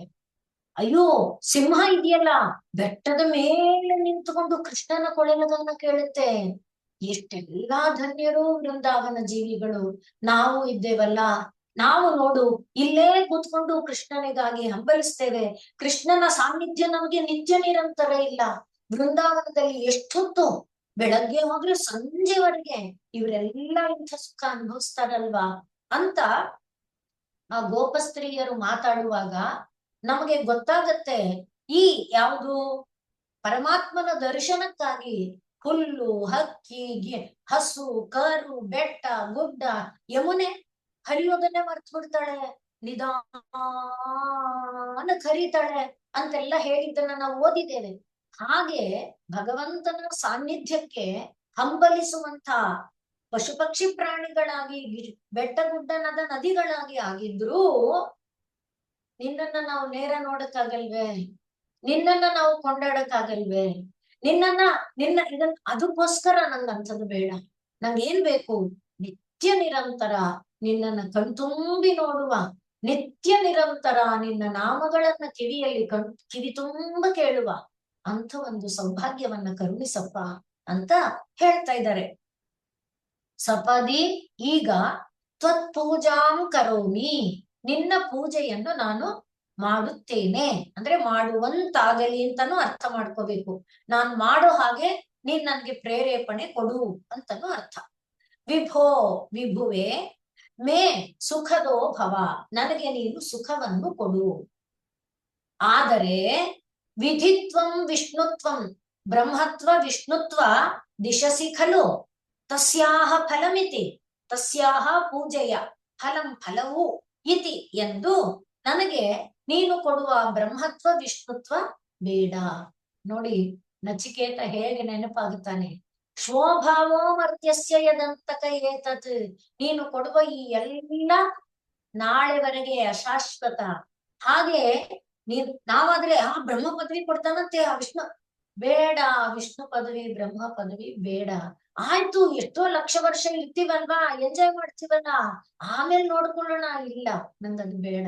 ವಿಧಿತ್ವಂ ವಿಷ್ಣುತ್ವಂ ತಸ್ಯಾಹ ಫಲಮಿತಿ ದಿಶಸಿ ಖಲು, ಬೇಡ. ಯಾಕೆ ಅಂದ್ರೆ ಪುನಶ್ಚತ್ವಾಂ ದ್ರಷ್ಟುಂ ದಿವಿ ಭುವಿ, ಭೂಲೋಕದಲ್ಲಾಗ್ಲಿ ದೇವಲೋಕದಲ್ಲಾಗ್ಲಿ ಮತ್ತೆ ನಿನ್ನನ್ನ ನೋಡ್ಬೇಕಲ್ಲಪ್ಪ.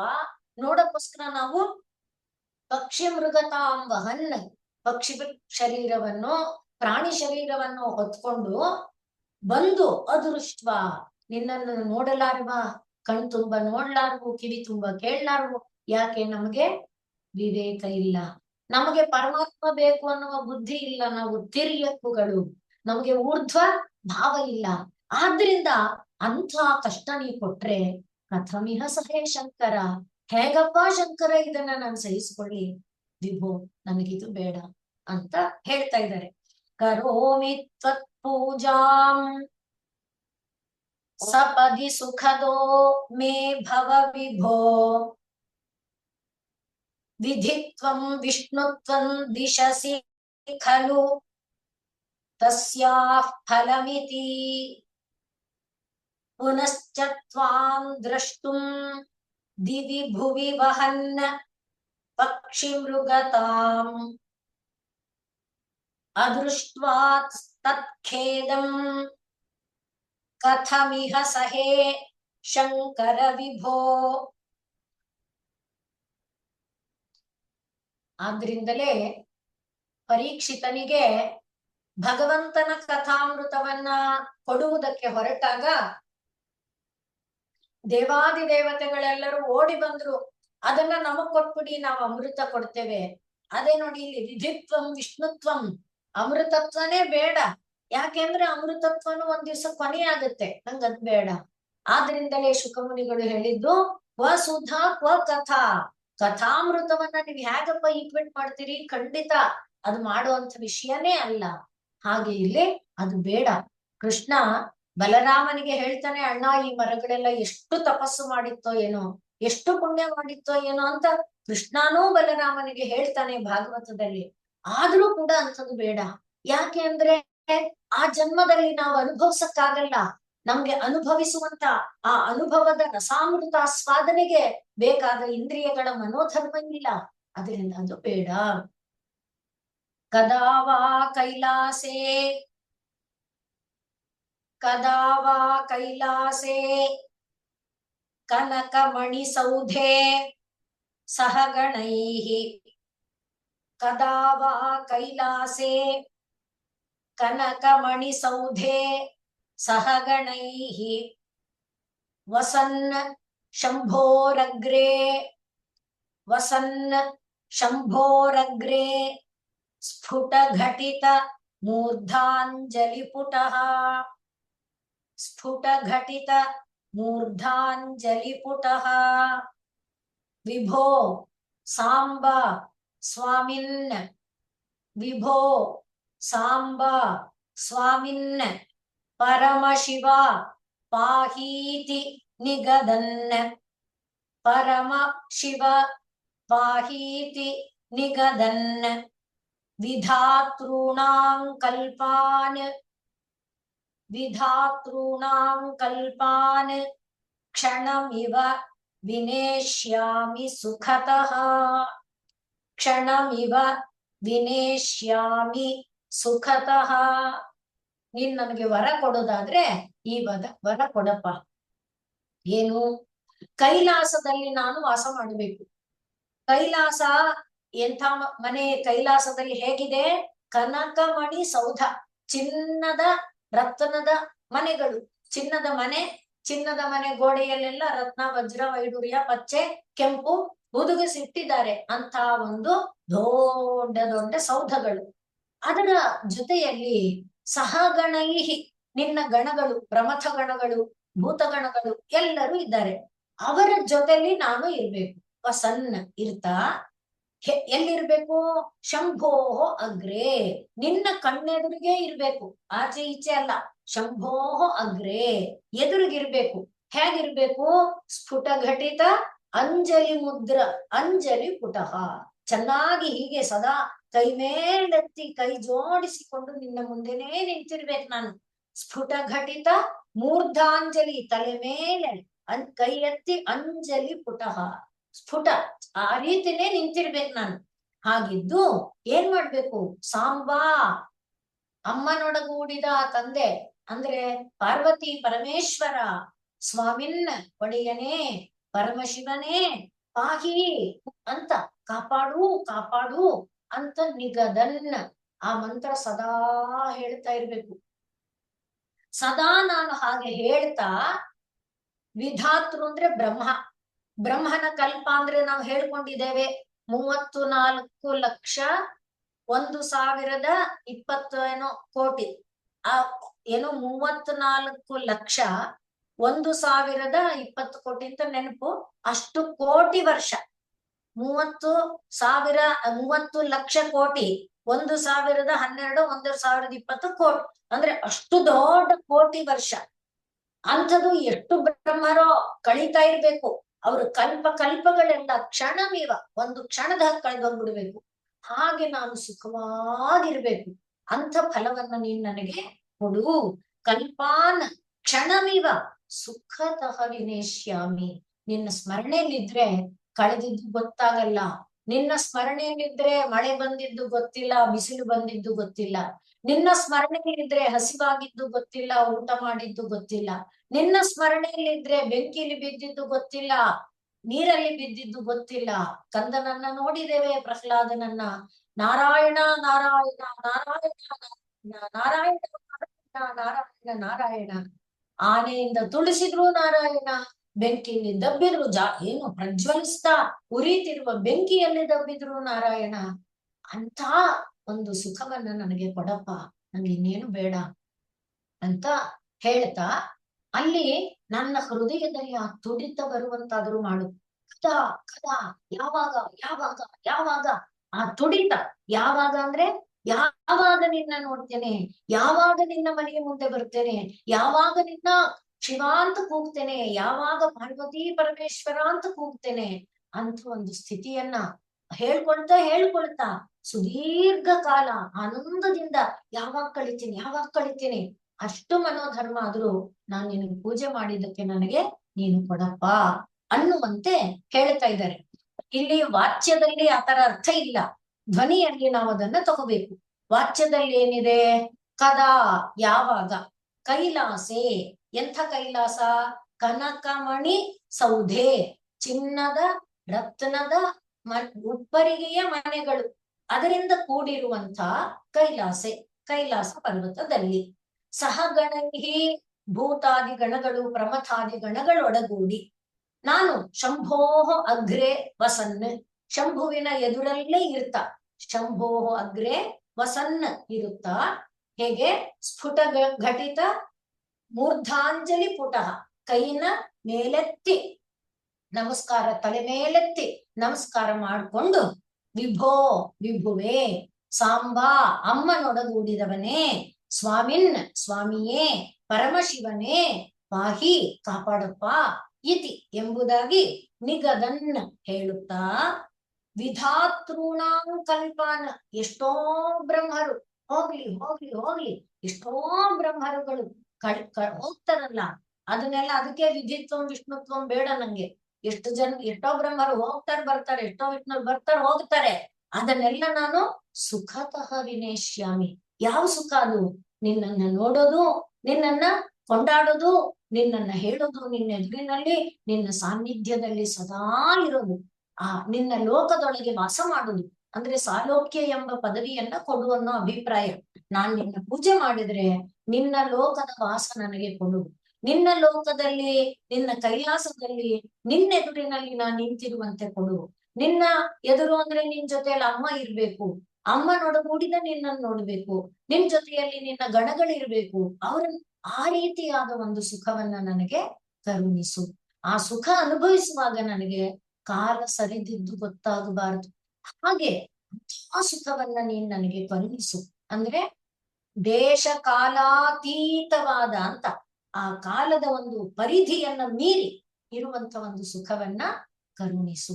ಮೇಲೆ ಹೇಳಿದ್ದು ವಿಧಿತ್ವಂ ವಿಷ್ಣುತ್ವಂ ದೇಶ ಕಾಲ ಪರಿಚ್ಛಿನ್ನ, ಅದು ಬೇಡ ನನಗೆ. ದೇಶ ಕಾಲಾತೀತ ಅದನ್ನ ನನಗೆ ಕರುಣಿಸು.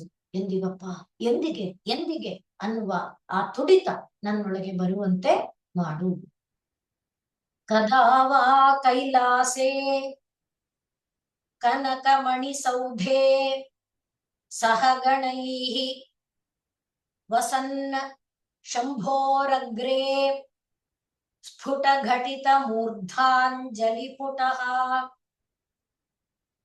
ವಿಭೋ ಸಾಂಬ ಸ್ವಾಮಿನ್ ಪರಮ ಶಿವ ಪಾಹೀತಿ ನಿಗದನ್ ವಿಧಾತೃಣಾಂ ಕಲ್ಪಾನ್ ಕ್ಷಣಮಿವ ವಿನೇಶ್ಯಾಮಿ ಸುಖತಃ.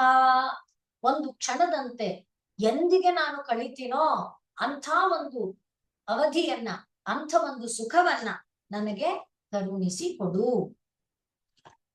ಈಗ ಸ್ತವೈರ್ ಬ್ರಹ್ಮಾದೀನಾಂ ಅದನ್ನ ಸಾಲೋಕ್ಯ ಅಂತ ಹೇಳ್ತಾರೆ, ಇದನ್ನ ಸಾಮೀಪ್ಯ ಅಂತ ಹೇಳ್ತಾ ಇದ್ದಾರೆ. ಸ್ತವೈರ್ ಬ್ರಹ್ಮಾದೀನಾಂ ಜಯ ಜಯ ವಚೋಭಿಃ ನಿಯಮಿನಾಂ, ಜಯ ಜಯ ವಚೋಭಿಃ ನಿಯಮಿನಾಂ ಗಣಾನಾಂ ಕೇಳೀಭಿಃ, ಗಣಾನಾಂ ಕೇಳೀಭಿಃ ಮದಕಲ ಮಹೋಕ್ಷಸ್ಯ ಕಕುದಿ, ಮದಕಲ ಮಹೋಕ್ಷಸ್ಯ ಕಕುದಿ ಸ್ಥಿತಂ ನೀಲಗ್ರೀವಂ, ಸ್ಥಿತಂ ನೀಲಗ್ರೀವಂ ತ್ರಿನಯನಮುಪಾಶ್ಲಿಷ್ಟವಪುಷಂ, ತ್ರಿನಯನಂ ಉಪಾಶ್ಲಿಷ್ಟವಪುಷಂ ಕದಾ ತ್ವಾಂ ಪಶ್ಯೇಯಂ, ಕದಾ ತ್ವಾಂ ಪಶ್ಯೇಯಂ ಕರಧೃತ ಮೃಗಂ ಖಂಡಪರಶುಂ, ಕರಧೃತ ಮೃಗಂ ಖಂಡಪರಶುಂ. ನಾನು ಬ್ರಹ್ಮ ಮೊದಲಾದವರು ನಿನ್ನ ಸ್ತೋತ್ರವನ್ನ ಮಾಡ್ತಾ ಮಾಡ್ತಾ ಇರುವಂತೆ, ನಿಯಮಿಗಳು ಅಂದ್ರೆ ಜಿತೇಂದ್ರಿಯರಾದವರು, ಜ್ಞಾನಿಗಳು, ಋಷಿಗಳು, ತಪಸ್ವಿಗಳು, ಮುನಿಗಳು, ಅವರೆಲ್ಲರ ಸಮೂಹ ಅವರು ಜಯ ಜಯ ಜಯ ಜಯ ಶಂಕರ ಜಯ ಭಯಂಕರ ಜಯ ಜಯ ಜಯ ಅಂತ ಶಂಕರನ ಸ್ತೋತ್ರವನ್ನ ಮಾಡ್ತಾ ಇರುವಂತೆ. ಇನ್ನು ಅಲ್ಲಿ ಅವರೆಲ್ಲರೂ ನರ್ತನವನ್ನ ಮಾಡ್ತಾ ಆನಂದದಿಂದ ನಿನ್ನ ದಿವ್ಯ ಸಾನ್ನಿಧ್ಯವನ್ನ, ನಿನ್ನ ದಿವ್ಯ ಸಾಮೀಪ್ಯವನ್ನ ಅನುಭವಿಸ್ತಾ ಇರ್ತಾರಲ್ಲ, ಅದನ್ನ ನಾನು ಯಾವಾಗಪ್ಪ ನೋಡ್ತೇನೆ? ಕದಾ ಯಾವಾಗ ನಾನು ತ್ವಾಂ ಪಶ್ಯೇಯಂ ನಿನ್ನನ್ನ ನಾನು ಆತರ ನೋಡುದು ಯಾವಾಗ ದೇವ್ರೆ? ಹೇಗೆ ಮಹೋಕ್ಷ, ಮುಕ್ಷ ಅಂದ್ರೆ ಎತ್ತು, ಗೂಳಿ, ಮಹೋಕ್ಷ ದೊಡ್ಡ ಗೂಳಿ, ಆ ಗೂಳಿಯ ಮೇಲೆ ಕಕುದಿ ಆ ಬೆನ್ನಿನ ಭಾಗದಲ್ಲಿ ನೀನು ಸ್ಥಿತಂ ಇರ್ಬೇಕು. ಯಾರು ನೀನು? ನೀಲಗ್ರೀವ, ಕುತ್ತಿಗೆ ಕಪ್ಪಾಗಿರುವಂತಹ ಪರಮಾತ್ಮ ಪರಮೇಶ ನೀಲಕಂಠ. ಇನ್ನು ತ್ರಿನಯನ, ಮೂರು ಕಣ್ಣುಳ್ಳವನು. ಮತ್ತೆ ಉಮಾಶ್ಲಿಷ್ಟ ವಪುಷಂ, ಅಮ್ಮ ನಿನ್ನ ಜೊತೆಯಲ್ಲೇ ಇದ್ದಾಳೆ, ಅವಳನ್ನ ಹೊಂದಿರುವಂತಹ ತ್ವಾಂ ನಿನ್ನನ್ನು. ಮತ್ತಿನ್ನೇನು? ಕರಧೃತ ಮೃಗಂ, ಕೈಯಲ್ಲಿ ಜಿಂಕೆಯನ್ನ ಹಿಡಿದಿರುವ, ಇನ್ನೊಂದು ಕೈಯಲ್ಲಿ ಖಂಡಪರಶು. ಖಂಡಪರಶು ಅನ್ನೋದು ಒಂದು ಆಯುಧ, ಮುರಿದೋದ್ ಕೊಡ್ಲಿ ಅಂತಲ್ಲ, ಖಂಡಪರಶು ಅನ್ನೋದೇ ಆಯುಧದ ಹೆಸರು. ಆ ಖಂಡಪರಶುವನ್ನ ಹಿಡಿದಿರುವ ನಿನ್ನನ್ನ ನಾನು ಯಾವಾಗ ನೋಡಲಿ ಅಂದ್ರೆ, ನಿನ್ನನ್ನ ಯಾವಾಗ ನೋಡ್ಲಿ ಯಾವಾಗ ನೋಡ್ಲಿ ಅನ್ನುವ ತುಡಿತ, ನಿನ್ನನ್ನ ಆ ರೀತಿ ಸದಾ ನೋಡುವ ಸೌಭಾಗ್ಯ, ಅದನ್ನ ಕೇಳ್ತಾ ಇದ್ದಾರೆ. ನಿನ್ನ ನಗರಕ್ಕೆ ಬಂದೆ, ಕೈಲಾಸಕ್ಕೆ ಬಂದೆ, ಯಾವುದರಿಂದ? ತ್ವತ್ ಪೂಜೆಯನ್ನ, ನಿನ್ ಪೂಜೆ ಮಾಡಿದ್ದಕ್ಕೆ ನೀನ್ ನನ್ಗೆ ಕೈಲಾಸ ಲೋಕ ಕೊಟ್ಟೆ. ಕೈಲಾಸ ಲೋಕದಲ್ಲಿ ನಾನು ತಲೆ ಮೇಲೆ ಕೈ ಹೊತ್ತು ನಿನ್ನೆದುರುಗಿರುವ ಇವರನ್ನೆಲ್ಲ ನೋಡ್ತಾ ವಿಭೋ ಸಾಂಬಾ ಪರಮಶಿವ ಪಾಹಿ ಪಾಹಿ ಅಂತ ಹೇಳ್ಕೊಂಡು ಕಾಲ ಕಳೆಯುವಂತ ಸೌಭಾಗ್ಯ ಕೊಟ್ಟೆ. ಹಾಗೆ ನಿನ್ನೆದುರಿಗೆ ಇರುವಂತಹ ಬ್ರಹ್ಮಾದಿಗಳೆಲ್ಲರೂ ನಿನ್ನ ಕೊಂಡಾಡ್ತಿದ್ದಾರೆ, ಋಷಿ ಮುನಿಗಳೆಲ್ಲರೂ ಜಯ ಜಯ ಜಯ ಜೈಕಾರ ಹಾಕ್ತಾ ಇದ್ದಾರೆ. ಹಾಗೆ ಇರುವ ನೀನು ಎಲ್ಲಿದೆಯೇ? ದೊಡ್ಡ ಗೂಳಿಯ ಕಕ್ಕುತ್ತಿನ ಮೇಲೆ ಕೂತಿದೀಯ, ನಿನ್ನ ಜೊತೆಯಲ್ಲಿ ಅಮ್ಮ ಪಾರ್ವತೀ ದೇವಿ ಇದ್ದಾಳೆ, ನೀನು ಮೂರು ಕಣ್ಣುಳ್ಳವನಾಗಿದೀಯೆ. ಕೈಯಲ್ಲಿ ನೀನು ಒಂದು ಕೈಯಲ್ಲಿ ಮೃಗವನ್ನ, ಇನ್ನೊಂದು ಕೈಯಲ್ಲಿ ಖಂಡಪರುಷವನ್ನ ಹಿಡಿದಿದೀಯ. ಹಾಗೆ ನೀನಿರುವಾಗ ನಿನ್ನ ಸುತ್ತ ಋಷಿ ಮುನಿಗಳ ಗಣ, ಜಿತೇಂದ್ರಿಯರ ಗಣ, ತಪಸ್ವಿಗಳ ಗಣ ಅವರು ಕೊಂಡಾಡ್ತಾ ಇರುವಂತೆ, ಬ್ರಹ್ಮಾದಿ ದೇವತೆಗಳು ನಿನ್ನನ್ನು ಕೊಂಡಾಡ್ತಾ ಇರುವಂತೆ ಆ ದೃಶ್ಯವನ್ನ ನಾನು ಕದಾ ಪಶ್ಯೇಯಂ ಯಾವಾಗಪ್ಪ ನೋಡ್ತೇನೆ ಅಂದ್ರೆ, ಅಂಥ ಸುಖವನ್ನು ನನಗೆ ಕೊಡು ಅಂತ. ಆ ಪೂಜೆ ಮಾಡಿದ್ದಕ್ಕೆ ಅಂಥ ಸುಖ ಕೊಡ್ಬೇಕೇ ಹೊರತು ವಿಷ್ಣುತ್ವ ಬ್ರಹ್ಮತ್ವ ನನಗೆ ಬೇಡ. ಬ್ರಹ್ಮಾದೀನಾಂ ಸ್ತವೈಹಿ, ಬ್ರಹ್ಮ ಮೊದಲಾದವರು ಮಾಡ್ತಾ ಇರುವ ಸ್ತೋತ್ರ, ಅದು ಉಪನಿಷತ್ತುಗಳಿರಬಹುದು, ವೇದ ಇರಬಹುದು, ಅಥವಾ ಅಥರ್ವ ಶೀರ್ಷಾದಿಗಳಿರಬಹುದು. ಅಂಥ ಮಂತ್ರಗಳು ಸದಾ ಕಿವಿ ಮೇಲೆ ಬೀಳ್ಬೇಕು. ಅಷ್ಟೇ ಅಲ್ಲದೆ ನಿಯಮಿನಾಂ ಜಯ ಜಯ ವಚೋಭಿಹಿ, ಜಿತೇಂದ್ರಿಯರಾದಂಥ ಋಷಿ ಮುನಿಗಳ ಅಥವಾ ನಿನ್ನ ಗಣಗಳ ಜಯ ಜಯ ಜಯಕಾರದ ಮಾತುಗಳನ್ನ, ಹಾಗೆ ಗಣಾನಾಂ ಕೇಲಿಭಿಹಿ, ಇನ್ನು ನಿನ್ನ ಗಣದವರಿದಾರಲ್ಲ ಅವರೆಲ್ಲ ನರ್ತನ ಮಾಡ್ಬೇಕು ಇದಕ್ ಸರಿಯಾಗಿ. ಇವರು ಜಯ ಜಯಕಾರ ಹಾಕ್ತಾ ಇರೋದು, ಅವರು ಮಂತ್ರ ಹೇಳ್ತಾ ಇರೋದು, ಇವರು ಹಾಡ್ತಾ ಅದಕ್ಕೆ ತಕ್ಕಂತೆ ನಿನ್ನ ಒಂದು ಗಣಗಳು ನರ್ತನವನ್ನ ಮಾಡ್ತಾ ಇರುವಾಗ ನೀನು ಮಹೋಕ್ಷದ ಮೇಲೆ ಕುಳಿತವನಾಗಿ, ಮಹೋಕ್ಷದ ಕಕುತ್ತಿನ ಮೇಲೆ ಪಾರ್ವತಿ ಸಹಿತನಾಗಿ ಕುಳಿತವನಾಗಿ, ಮುಕ್ಕಣ್ಣನಾಗಿ, ಕೈಯಲ್ಲಿ ಜಿಂಕೆ ಮತ್ತು ಖಂಡಪರಶುವನ್ನ ಹಿಡಿದವನಾಗಿ ಇರುವ ನಿನ್ನನ್ನ ನಾನು ಎಂದಿಗೆ ನೋಡೇನು, ಕದಾ ಪಶ್ಯೇಯಂ, ಎಂದಿಗೆ ನೋಡೇನು ಅಂದ್ರೆ ಎಲ್ಲಾ ಕಾಲದಲ್ಲೂ ನಿನ್ನನ್ನು ನೋಡುವಂತೆ ನನಗೆ ಆ ಅನುಗ್ರಹವನ್ನ ಮಾಡು. ಇಲ್ಲಿ ಪಶ್ಯೇಯಂ ಅಂತ ಹೇಳಿರುವ ಕಾರಣ ಸಾಮೀಪ್ಯ, ಅಲ್ಲಿ ಕೈಲಾಸೆ ಅಂತ ಹೇಳಿರುವ ಕಾರಣ ಸಾಲೋಕ್ಯ, ಈ ಪದವಿಗಳನ್ನ ನಾವು ಮಾಡಿದ ಪೂಜೆಗೆ ಫಲವಾಗಿ ಕೊಡು ಅಥವಾ ಅಂಥ ಫಲ ಕೊಡುವಂಥ ಪೂಜೆ ನಮ್ಮಿಂದ ಆಗುವಂತೆ ನೀನು ಮಾಡು, ಆ ರೀತಿ ಅರ್ಥ ಮಾಡ್ಕೊಳ್ಬೇಕು. ಆದ್ರಿಂದ ಕದಾ ಕದಾ ಅಂದ್ರೆ ಯಾವಾಗ ಯಾವಾಗ, ಇನ್ನು ಯಾವಾಗ ಇನ್ನು ಯಾವಾಗ, ಇಂದಲ್ಲ ನಾಳೆಂದು ನಾಳೆ ಮುಂದಹುದೆಂದು, ಹಾಗೆ ನಾನು ಕಾಯ್ತಾ ಇದ್ದೀನಿ ಎಂದಿಗಪ್ಪ ನಿನ್ನ ಕೃಪೆ, ಎಂದಿಗಪ್ಪ ನಿನ್ನ ಕೃಪೆ ಅಂತ. ಮುಂದೆ ಕೂಡ ಕದಾವಾ ತ್ವಾಂ ದೃಷ್ಟ, ಅಲ್ಲಿ ಸಾಯುಜ್ಯ ಅದನ್ನ ಹೇಳ್ತಾ ಇದ್ದಾರೆ. ಹಾಗೆ ಹೇಳುವಾಗ ಆ ಪಶ್ಯೇಯಂ ಅನ್ನುವುದಕ್ಕೆ ನಾವು ಹಿಂದೆ ನೋಡಿದ್ವಿ, ನೋಡ್ಬೇಕು ಅಂದ್ರೆ ಇಂದ್ರಿಯಗಳು ಗ್ರಹಿಸ್ಬೇಕು ಅಂದ್ರೆ ಸನ್ನಿಕರ್ಷ ಇರಬೇಕು. ಸನ್ನಿಕರ್ಷ ಇದ್ದಾಗ ಮಾತ್ರ ಇಂದ್ರಿಯಗಳು ಗ್ರಹಿಸುತ್ತೆ. ಆ ಸನ್ನಿಕರ್ಷ ಇದು ಶಾಸ್ತ್ರೀಯ ಪರಿಭಾಷೆಯಲ್ಲಿ ಬರುವಂತ ಮಾತು. ಇಂದ್ರಿಯಾರ್ಥ ಸನ್ನಿಕರ್ಷ ಜನ್ಯಂ ಜ್ಞಾನಂ ಪ್ರತ್ಯಕ್ಷಂ ಅಂತ ಹೇಳ್ತಾರೆ. ಆ ಇಂದ್ರಿಯ ಮತ್ತು ಅರ್ಥಗಳ ಸನ್ನಿಕರ್ಷ, ಆ ಸನ್ನಿಕರ್ಷ ಇದ್ದಾಗ ನಾವು ವಸ್ತುವನ್ನ ನೋಡಕ್ಕಾಗುತ್ತೆ. ಅಂದ್ರೆ ಅರ್ಥ ಏನು, ನನಗೂ ನಿನಗೂ ಆ ಸನ್ನಿಕರ್ಷ, ಈ ಇಂದ್ರಿಯಗಳು ಸನ್ನಿಕರ್ಷ ಅಂದ್ರೆ ಇಂದ್ರಿಯಗಳ ವ್ಯಾಪ್ತಿಲಿ ಬರ್ಬೇಕು. ಇಂದ್ರಿಯಗಳಿಗಿಂತ 1000 ಕಿಲೋಮೀಟರ್ ಅಥವಾ ಒಂದ್ ಕಿಲೋಮೀಟರ್ ಆ ವ್ಯಾಪ್ತಿ ದಾಟ್ಬಿಟ್ರೆ ಇಂದ್ರಿಯಗಳಿಗೆ ಗ್ರಹಿಸಕ್ಕಾಗಲ್ಲ. ಹಾಗೆ ಕಿವಿಗೆ ಕೆಲವು ಡೆಸಿಬಲ್ಸ್ ಮಾತ್ರ ಗ್ರಹಿಸಕ್ಕಾಗುತ್ತೆ, ಅದನ್ನ ಮೀರಿದ ಆಗಲ್ಲ. ಆ ರೀತಿ ಆಗ್ಬಾರ್ದು ಅಂತ ಅರ್ಥ ಏನು, ಸಮೀಪ ಅನ್ನುವ ಅರ್ಥ. ಆದ್ರಿಂದ ಆ ರೀತಿಯಾಗಿ ಆ ಸನ್ನಿಕರ್ಷ ಇರುವಂತ ಒಂದು ಫಲವನ್ನ ನನಗೆ ಕೊಡು. ಇನ್ನು ನೀಲಗ್ರೀವ ಅನ್ನುವುದಕ್ಕೆ ತಪಸ್ಸು ಅನ್ನುವ ಅರ್ಥವನ್ನ ಹೇಳ್ತಾರೆ. ಪರಮಾತ್ಮನನ್ನ ಕಾಣುವುದಕ್ಕಾಗಿ ತಪ್ಪಿಸಿ ತಪ್ಪಿಸಿ ತಪ್ಪಿಸಿ ಪಾರ್ವತಿ ದೇವಿ ಪರಮಾತ್ಮನನ್ನ ತನ್ನ ರೂಪದಿಂದ ಒಲಿಸ್ಕೊಳ್ತೀನಿ ಅನ್ಕೊಂಡ್ಲು. ಏನು ಮಹಾ ಶಿವ ನನಗ್ ಒಲಿತಾನೆ ಅಂತ ಅನ್ಕೊಂಡ್ಲು. ಹಾಗಾಗಿ ಅಮ್ಮ ಅಪ್ಪ ಬೇಡ ಅಂದ್ರು, ಅಮ್ಮನ ಅನುಮತಿ ತಕೊಂಡ್ಲು ನಿಜ. ಅಮ್ಮನ ಅನುಮತಿ ಅಪ್ಪನ ಅನುಮತಿ ತಕೊಂಡು ಶಿವನ ಸೇವೆ ಮಾಡ್ತಾ ಇದ್ಲು. ಶಿವ ಎಂದಿಗಾದ್ರೂ ಒಂದು ಸಲಿ ಕಣ್ಣು ಬಿಟ್ಟ ಅಂದ್ರೆ ತನ್ನ ವಶ ಆಗ್ಬಿಡ್ತಾನೆ ಅಂತ. ಆದರೆ ಮನ್ಮಥ ಮದ ಇವನು ವಸಂತ ಎಲ್ಲಾರೂ ಇದ್ರು, ಶಿವ ಆಕೆಯನ್ನ ನೋಡಿದ ನಿಜ, ಮನಸ್ಸಿನಲ್ಲಿ ಒಂದು ಕ್ಷಣ ಅಲುಗಾಡುವಿಕೆ ಉಂಟಾಯ್ತು ನಿಜ. ಆದ್ರೆ ಯಾರಿದನ್ ಮಾಡ್ದವನು ಅಂತ ಸುತ್ತ ನೋಡಿ ಸುಟ್ಟ ಹಾಕ್ಬಿಟ್ಟ ವಸಂತನನ್ನ. ಆಗ ತಾಯಿಗೆ ಗೊತ್ತಾಯ್ತು, ಛೇ ನಾನು ಮನಸಾ ರೂಪಂ ನಿನ್ನಿಂದ ಅಂತ ಬರುತ್ತೆ. ತನ್ನ ರೂಪವನ್ನ ನಿಂದಿಸ್ಕೊಂಡ್ಲು. ಈ ರೂಪ ಬೇರೆಯವರ ನಾಶಕ್ಕೆ ಕಾರಣ ಆಯ್ತಲ್ಲ, ನಾನೇನ್ ಅನ್ಕೊಂಡಿದ್ದೆ ರೂಪದಿಂದ ಅವನನ್ನ ಒಲಿಸ್ಕೊಳ್ತೇನೆ, ಇದೆಲ್ಲ ತಪದಿಂದ ಮಾತ್ರ.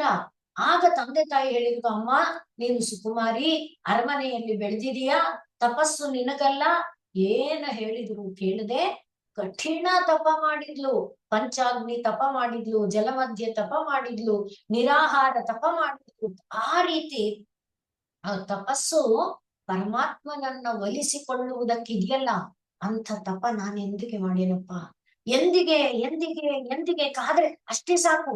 ಯಾವಾಗ ಯಾವಾಗ ಯಾವಾಗ ನಾವು ತುಂಬಾ ತಲೆನೋಯ್ತಾ ಇದೆ, ಒಂಚೂರು ಕಾಫಿ ಕೊಡ್ತೀಯಾ ಅಂತ ಕೇಳ್ತೀವಿ. ಕೇಳಿ 5 ನಿಮಿಷ ಆಯ್ತು, 10 ನಿಮಿಷ ಆಯ್ತು, ತಲೆ ಸಿಡಿದು ಹೋಗ್ತಾ ಇದೆ ಅಂತ. ಆ ತಲೆ ಸಿಡಿತ ಜೋರ್ ಆಗ್ತಾ ಇದೆ. ಆ ತಲೆ ಸಿಡಿತ ಕಾನ್ಸಂಟ್ರೇಟ್ ಆಗ್ತಿದೆ. ಯಾಕೆಂದ್ರೆ ಕಾಫಿ ಬರ್ಲಿಲ್ಲ. ಎಷ್ಟೊತ್ತು ಅನ್ನುವಂತೆ ಆಗತ್ತೆ. ಆಗ ತಪಿಸ್ತೀವಲ್ಲ, ಆ ಆ ತಪ, ಆ ರೀತಿಯಾದ ತಪನ, ಅದು ಪರಮಾತ್ಮ ಬೇಕು, ಪರಮಾತ್ಮ ಬೇಕು, ಪರಮಾತ್ಮ ಬೇಕು, ಪರಮಾತ್ಮ ಬೇಕು. ಆ ಪರಮಾತ್ಮ ಜೀವಗಳಿಗಾಗಿ ತಪ್ಪಿಸ್ತಾನೆ, ಪರಮಾತ್ಮ ಜೀವಗಳಿಗಾಗಿ ತಪ್ಪಿಸ್ತಾನೆ. ನಾವು ದೃಷ್ಟಾಂತ ರಾಮಾಯಣದಲ್ಲಿ ನೋಡಿದ್ದೇವೆ. ರಾಮ ಸೀತೆಗಾಗಿ ಕಣ್ಣೀರು ಹಾಕುವಾಗ ಬೇರೆಯವರು ಆಡಿಕೊಂಡ್ರೆ, ಪಾರ್ವತಿ ಕೂಡ ಆಡ್ಕೊಳ್ತಾಳ, ಅದೇನ್ ರಾಮ ರಾಮ ಅಂತ ಅಷ್ಟು ಕೊಂಡಾಡ್ತೀಯ, ರಾಮನ್ ಪಾದ ಪೂಜೆ ಬೇರೆ ಮಾಡ್ತೀಯ, ಅವನ್ ನೋಡಿದ್ರೆ ಅಳುತ್ತಾನೆ. ಆದ್ರೆ ರಾಮನ ಔನ್ನತ್ಯ ಏನು? ಸೀತೆ ಎಂಬುದು ಒಂದು ಪತ್ನಿಯ ನೆಲೆ ಅಲ್ಲ, ಒಂದು ಜೀವದ ನೆಲೆ. ಆ ಜೀವಕ್ಕಾಗಿ ಅವನು ಹಂಬಲಿಸ್ತಾನೆ, ಜೀವದ ಔನ್ನತ್ಯಕ್ಕಾಗಿ ಹಂಬಲಿಸ್ತಾನೆ. ಯಾವ ಜೀವಕ್ಕಾದ್ರೂ ಮುಕ್ತಿ ಕೊಡ್ತೇನೆ ಅಂತಾನೆ. ಆದ್ರಿಂದಲೇ ತಾನು ಮಹಾಪ್ರಸ್ಥಾನಕ್ಕೆ ಹೊರಟಾಗ ತನ್ನ ಜೊತೆಯಲ್ಲಿ ಬಂದ ಒಣಗಿದ ಎಲೆ, ಹಕ್ಕಿ, ಪಿಕ್ಕಿ, ಕೀಟ ಎಲ್ಲಕ್ಕೂ ಮುಕ್ತಿ ಕೊಟ್ಬಿಟ್ನ. ಅಂಥದ್ದು ಆ ಪರಮಾತ್ಮನ ಜೀವ ಕಾರುಣ್ಯ. ಆ ಜೀವ ಕಾರುಣ್ಯ. ರಾಮನ ವಿಷಯ ಸರಿ, ಇಲ್ಲೇನು ಅಂದ್ರೆ ವಿಷ ತಗೊಳ್ಬೇಕಾಯ್ತಲ್ಲ, ವಿಷ ತಗೊಂಡದ್ದು ಯಾತಕ್ಕೆ? ಹೊರಗಡೆ ಅಸುರರು ದೇವತೆಗಳು ಎಲ್ಲ ಕಂಗೆಟ್ಟು ಬಿಟ್ಟಿದ್ದಾರೆ, ಹಲಾಹಲ ವಿಷ ಎಲ್ಲರನ್ನ ಸುಟ್ಟು ಬಿಡ್ತಾ ಇದೆ, ಶಿವ ಶಂಭೋ ಅಂತ ಕೂಗ್ತಾ ಇದ್ದಾರೆ. ಆ ಕಡೆ ನೋಡಿದ್ರೆ ಬೆಟ್ಟ ಗುಡ್ಡಗಳು ಸುಟ್ಟು ಹೋಗ್ತಾ ಇದೆ, ಈ ಕಡೆ ಗಿಡ ಮರಗಳು. ಅಂಥ ಒಂದು ತಾಪವನ್ನ ಉತ್ಪತ್ತಿ ಮಾಡ್ತು. ಆದ್ರಿಂದ ಹೊರಗಡೆ ಇರುವ ಗಣಗಳಿಗೆ ಸುಖವನ್ನ ಉಂಟು ಮಾಡೋದಕ್ಕೆ ತಾಪವನ್ನ ತನ್ನೊಳಗೆ ತಗೊಂಡ ತಕ್ಷಣ ಗೊತ್ತಾಯ್ತು, ಅಯ್ಯೋ ಒಳಗಡೆ 14 ಬ್ರಹ್ಮಾಂಡ ಇದೆ, ಅದು ಸುಟ್ಟೋಗುತ್ತಲ್ಲ, ಅದಕ್ಕೆ ಇಲ್ಲೇ ತಡ್ಕೊಂಡ. ಎಂಥ ಜೀವ ಕಾರುಣ್ಯ ನೋಡಿ. ಹೊರಗಡೆಯ ಜೀವಗಳ ಮೇಲೆ ಕಾರುಣ್ಯ, ಒಳಗಡೆ ಇರುವ ಜೀವಗಳ ಮೇಲೆ ಕಾರುಣ್ಯ. ಆ ಜೀವಗಳ ಕಾರುಣ್ಯಕ್ಕೆ ತಪ್ಪಿಸ್ತಾನೆ. ಯಾವ ಜೀವಕ್ಕೆ ಎಂದಿಗೆ ಯಾವಾಗ ನಾನು ಉಪಕಾರ ಮಾಡ್ಲಿ? ಅದೇ ಶಿವ ರಾತ್ರಿ, ಅದೇ ನಾವು ಕೋಜಾಗರಿ ನಾವು ಹೇಳ್ತೇವಲ್ಲ. ಯಾತಕ್ಕೆ? ಪರಮಾತ್ಮನಿಗೆ ಜೀವಗಳ ಮೇಲೆ ಪರಮ ಕಾರುಣ್ಯ, ಅವರನ್ನ ಉದ್ಧಾರ ಮಾಡ್ಬೇಕು, ಉದ್ಧಾರ.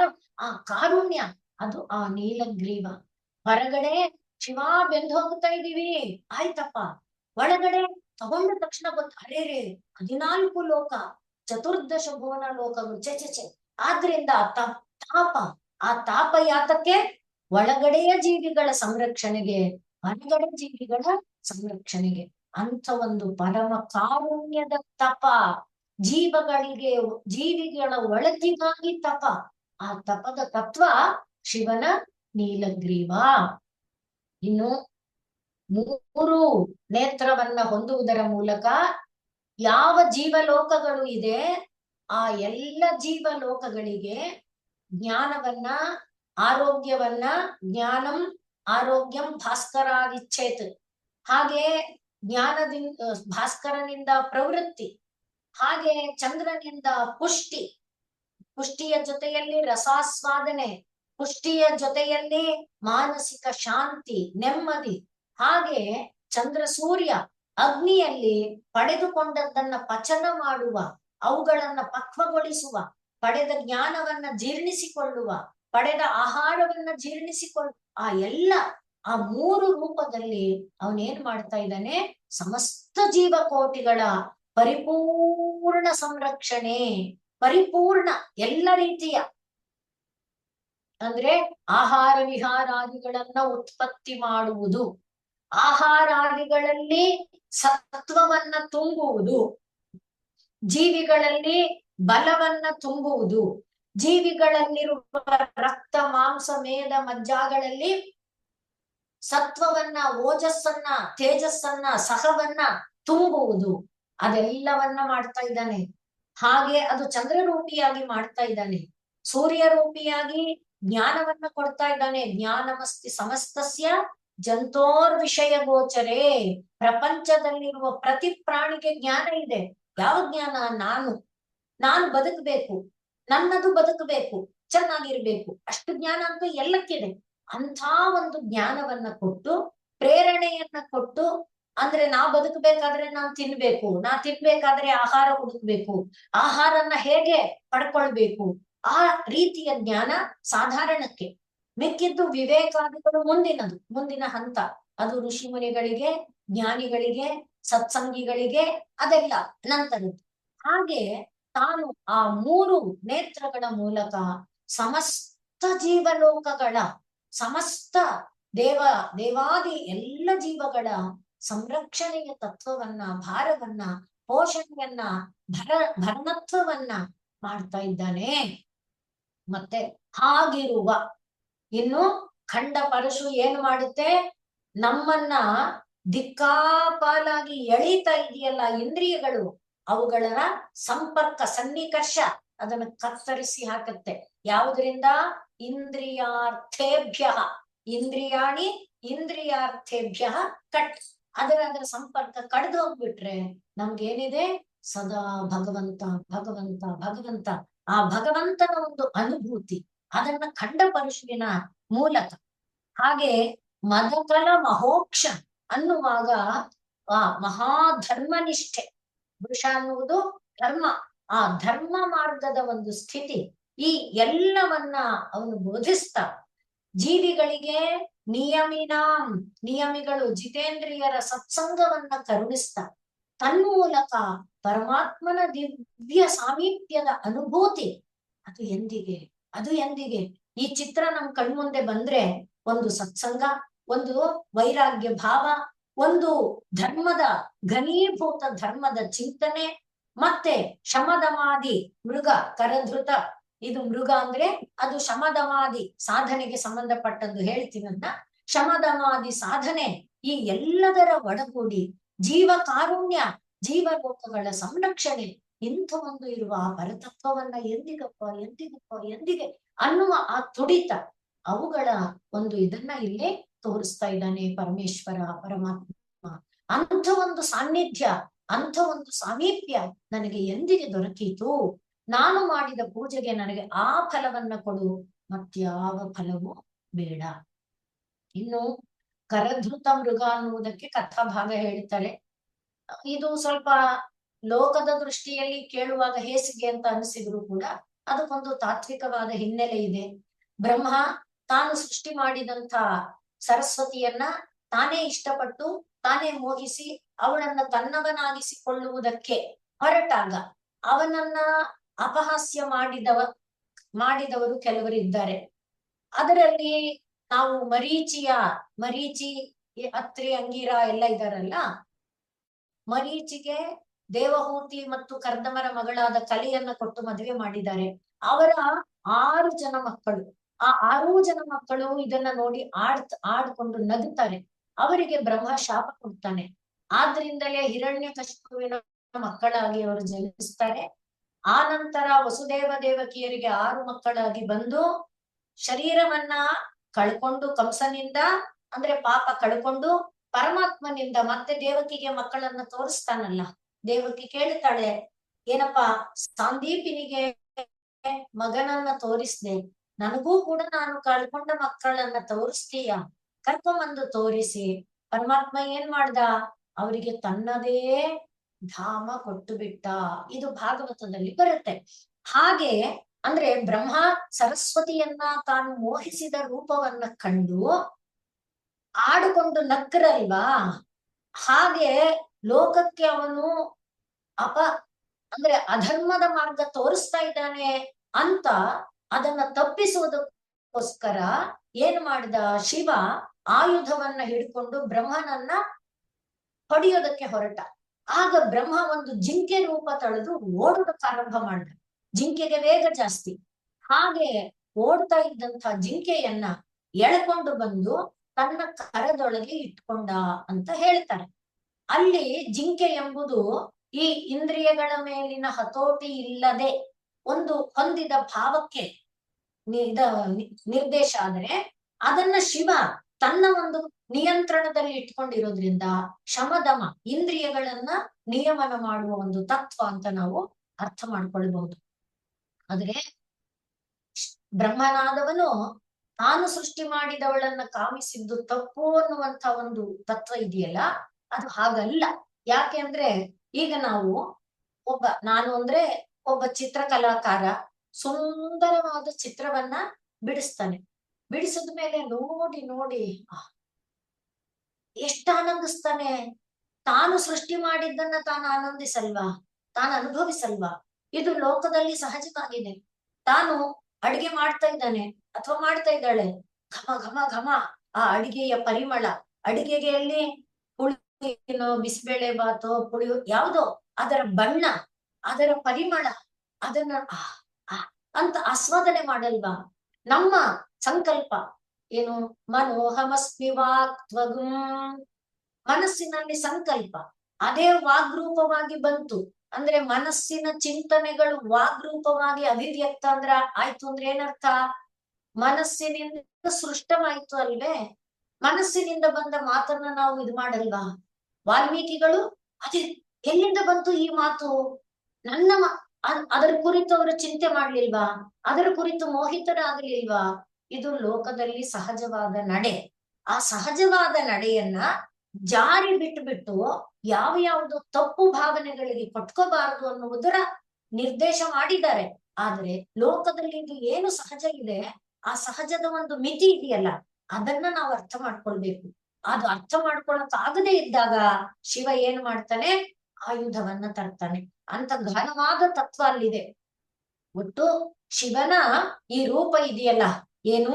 ನೀಲಗ್ರೀವ, ತ್ರಿನಯನ, ಖಂಡ ಪರಶು, ಕರಧೃತ ಮೃಗ, ಉಮಾಶ್ಲಿಷ್ಟ ವಪು, ಈ ಎಲ್ಲವೂ ಕೂಡ ಉಮೆ ಅಂದ್ರೆ ನಮಗೆ ಗೊತ್ತಿದೆ ಪರತತ್ವದ ಜ್ಞಾನ. ಪರತತ್ವದ ಜ್ಞಾನ ಮತ್ತು ಭಕ್ತಿ ಒಡಗೂಡಿದ್ದ ಸ್ಥಿತಿ ಇದೆಯಲ್ಲ, ಅದು ಉಮಾಶ್ಲಿಷ್ಟ ವಪು. ಆ ರೀತಿಯಾದ ಜ್ಞಾನ ಮತ್ತು ಭಕ್ತಿಗಳ ಸಮಾವೇಶ. ಹಾಗೆ ನಿಯಮಿನ ಯೋಗಿಗಳ, ಧ್ಯಾನಿಗಳ, ತಪಸ್ವಿಗಳ ಸತ್ಸಂಗ, ಈ ಎಲ್ಲದರಿಂದ ಕೂಡಿದ ಒಂದು ಸಾನ್ನಿಧ್ಯ ನನಗೆ ಎಂದು ದೊರಕಿತಪ್ಪ, ಎಂದು ನನಗೆ ಆ ಸಾಮೀಪ್ಯ ದೊರಕಿತು ಅನ್ನುವ ಹಂಬಲ ಬರುವಂತ ಒಂದು ಸುಖವನ್ನ ನಿನ್ನ ಪೂಜೆಯ ಫಲವಾಗಿ ನನಗೆ ಕೊಡು. ಅದು ಇಲ್ಲಿ ಹೇಳ್ತಾ ಇರುವಂತ ವಿಷಯ. ಸ್ತವೈರ್ ಬ್ರಹ್ಮಾದೀನಾಂ ಜಯ ಜಯ ವಚೋಭಿರ್ನಿಯಮಿನಾಂ ಗಣಾನಾಂ ಕೇಲೀಭಿಃ ಮದಕಲಮಹೋಕ್ಷಸ್ಯ ಕಕುದೀ ಸ್ಥಿತಂ ನೀಲಗ್ರೀವಂ ತ್ರಿನಯನಮುಮಾಶ್ಲಿಷ್ಟವಪುಷಂ ಕದಾ ತ್ವಾಂ ಪಶ್ಯೇಯಂ ಕರಧೃತ ಮೃಗಂ ಖಂಡಪರಶುಂ. ಓಂ ಪೂರ್ಣಮದಃ ಪೂರ್ಣಮಿದಂ ಪೂರ್ಣಾತ್ ಪೂರ್ಣಮುದಚ್ಯತೆ ಪೂರ್ಣಸ್ಯ ಪೂರ್ಣಮಾದಾಯ ಪೂರ್ಣಮೇವಾವಶಿಷ್ಯತೆ. ಓಂ ಶಾಂತಿ ಶಾಂತಿ ಶಾಂತಿ. ಸರ್ವೇ ಭವಂತು ಸುಖಿನಃ, ಸರ್ವೇ ಸಂತು ನಿರಾಮಯಾಃ, ಸರ್ವೇ ಭದ್ರಾಣಿ ಪಶ್ಯಂತು, ಮಾ ಕಶ್ಚಿತ್ ದುಃಖಭಾಗ್ ಭವೇತ್. ಹರಿಃ ಓಂ ತತ್ಸತ್. ಶ್ರೀರಾಮಕೃಷ್ಣಾರ್ಪಣಮಸ್ತು.